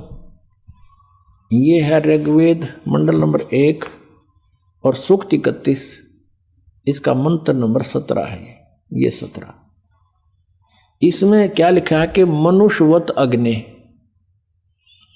इसका अनुवाद इसका कहाँ लिखा है इसने, ये देखो, मनुष्यवत। इसका अनुवाद क्या महर्षि दानंद, इसको क्या मनुष्यवत, और अग्नि को इसने अलग जगह लिख दिया। अग्नि, अग्नि यहाँ कर दिया और मनुष्यवत को इसने यहाँ ले लिया, अग्नि पहले लगा दिया। तो इसने लिखा कि हे पवित्र अंगीरह माने प्राण के समान धारण करने वाले। अंगीरह माने भी परमेश्वर होता है। यहाँ लिखना था मनुष्यवत अग्नि, अंगीरह है अंगीरस, अंगीरसवत अंगीरह है, यातिवत सदने पूर्वम सूचे। अब इसका अर्थ देखते हैं इनके द्वारा। हे पवित्र प्राण के समान धारण करने वाले, यानी एक प्राणी की तरह आप आते हो परमेश्वर। ये क्या, सब विद्याओं से सर्वतक व्यापक सभाध्यक्ष। यहाँ भगवान का नामों निशान मिटा दिया, सभाध्यक्ष लिख दिया अग्नि को। आगे देखो, आप मनुष्यों के, मनुष्यवत, मनुष्यों के आने जाने के समान। ये लिखना था मनुष्य के समान, मनुष्यवत, मनुष्य के समान। आम आदमी पढ़ सके इसने, मनुष्य के समान। और वाह शरीर, वाह का क्या अर्थ होता है अनुवाद करते समय, या वाह का अर्थ होता है या के अर्थ कंटिन्यू होना चाहिए। इसका अर्थ शरीर व्यापक प्राण वायु के सदृश राज्य क्रम व्यापक पुरुष के तुल। अंगीर से माने आप एक साधारण मनुष्य की तरह, या ययातिवत, जैसे पुरुष यज्ञ के साथ कर्मों को सिद्ध करते कराते हैं, उस उत्तम प्रतिष्ठा वाले विद्वान विद्या देने वाले हैं। इसका कोई सिर पैर नहीं, कहीं पर भी देख लो अनुवाद का। इसका अर्थ है आप एक साधारण मनुष्य की तरह आते हो और जैसे एक जनसाधारण अपने हाथों से कार्यक्रम करके अपने कर्म काम करके उस तरह आप पाते हो। और पूर्ववत है परमात्मा, पहले की तरह फिर से आइए, आप ज्ञान देते हो हमें, आप फिर से यहाँ आइए अपने आत्माओं। अब ये सच्चाई आपके सामने आएगी तो फिर आपको हैरान रह जाओगे कि भगवान बता, इसे भी मैं ऋषि व्याघ्रजन ज्ञान को समझाने उसका अड़ंगा कर दिया। ये देखो इसकी और कलाबाजी दिखाऊं मैं ऋषि दयानंद की, कैसे भट्ठा बैठा रखा अनुवादों का। ये देखो ऋग्वेद मंडल नंबर 1 सूक्त 44 का ये महर्षि दयानंद का अनुवाद है। और मंत्र नंबर 11 इसमें क्या लिखा है, मनुष्यवत देव, मनुष्यवत देव, मनुष्यवत देव, ये इसने लिखा है। अब देव, इस देखो ये एक सेंटेंस है, पूरा एक मंत्र है। अब इस मनुष्यवत देव को साथ साथ अनुवाद में लेना चाहिए। इसने क्या लिया है, सबसे पहले यहाँ लिया देव और मनुष्यवत लिया लास्ट में। देख अड़ंगा करने का किसा बढ़िया तरीका है इसका। हे देव, दिव, हे दिव विद्या संपन्न अग्नि माने भौतिक अग्नि के सदृश उत्तम पदार्थों को संपादन करने वाले मेधावी विद्वान हम लोग। एक अर्थ है, अग्नि माने सीधा लिख देता है परमात्मा, इन्हें 20 जगह लिख रहा है। इसी ऋग्वेद मंडल नंबर 9 के और सूक्त नंबर 96 में दिखाऊं इसने कितनी बार लिख रखा है, अग्नि माने परमेश्वर, अग्नि माने परमेश्वर। ये देखो, क्योंकि वहाँ भगवान के साकार का जिक्र ना था, मनुष्यवत नहीं था इनमें। ऋग्वेद मंडल नंबर 1 सूक्त 96 का मंत्र 1 से इन 9 मंत्र हैं इसमें, और 9 में तो 8 में अग्नि है। अग्नि माने तो इन सब में परमेश्वर लिखा, अग्नि माने परमेश्वर व भौतिक अग्नि परमेश्वर लिखा प्रथम मंत्र में। ऋग्वेद मंडल नंबर 1 सूक्त 96 का दयानंद का अनुवाद है। मंत्र नंबर 1 में अग्नि शब्द था, वहाँ पर अग्नि माने परमेश्वर। और दूसरे में ये देखो, दूसरे में अग्नि शब्द है परमेश्वर को। अब तीसरे में 1 के 96 का ये तीसरा मंत्र, इसमें अग्नि माने जगदीश्वर लिख दिया। अब चौथे का अग्नि माने जगदीश्वर, और 5वें में ये वही चल रहा है ऋग्वेद मंडल नंबर 1 सूक्त 96 का, और ये 5 में अग्नि, अग्नि माने परमेश्वर को। अब 6 में ये 6 है, इसका आगे देखो ये 6 है, ये अग्नि माने परमेश्वर को। या 7 में अग्नि माने परमेश्वर को।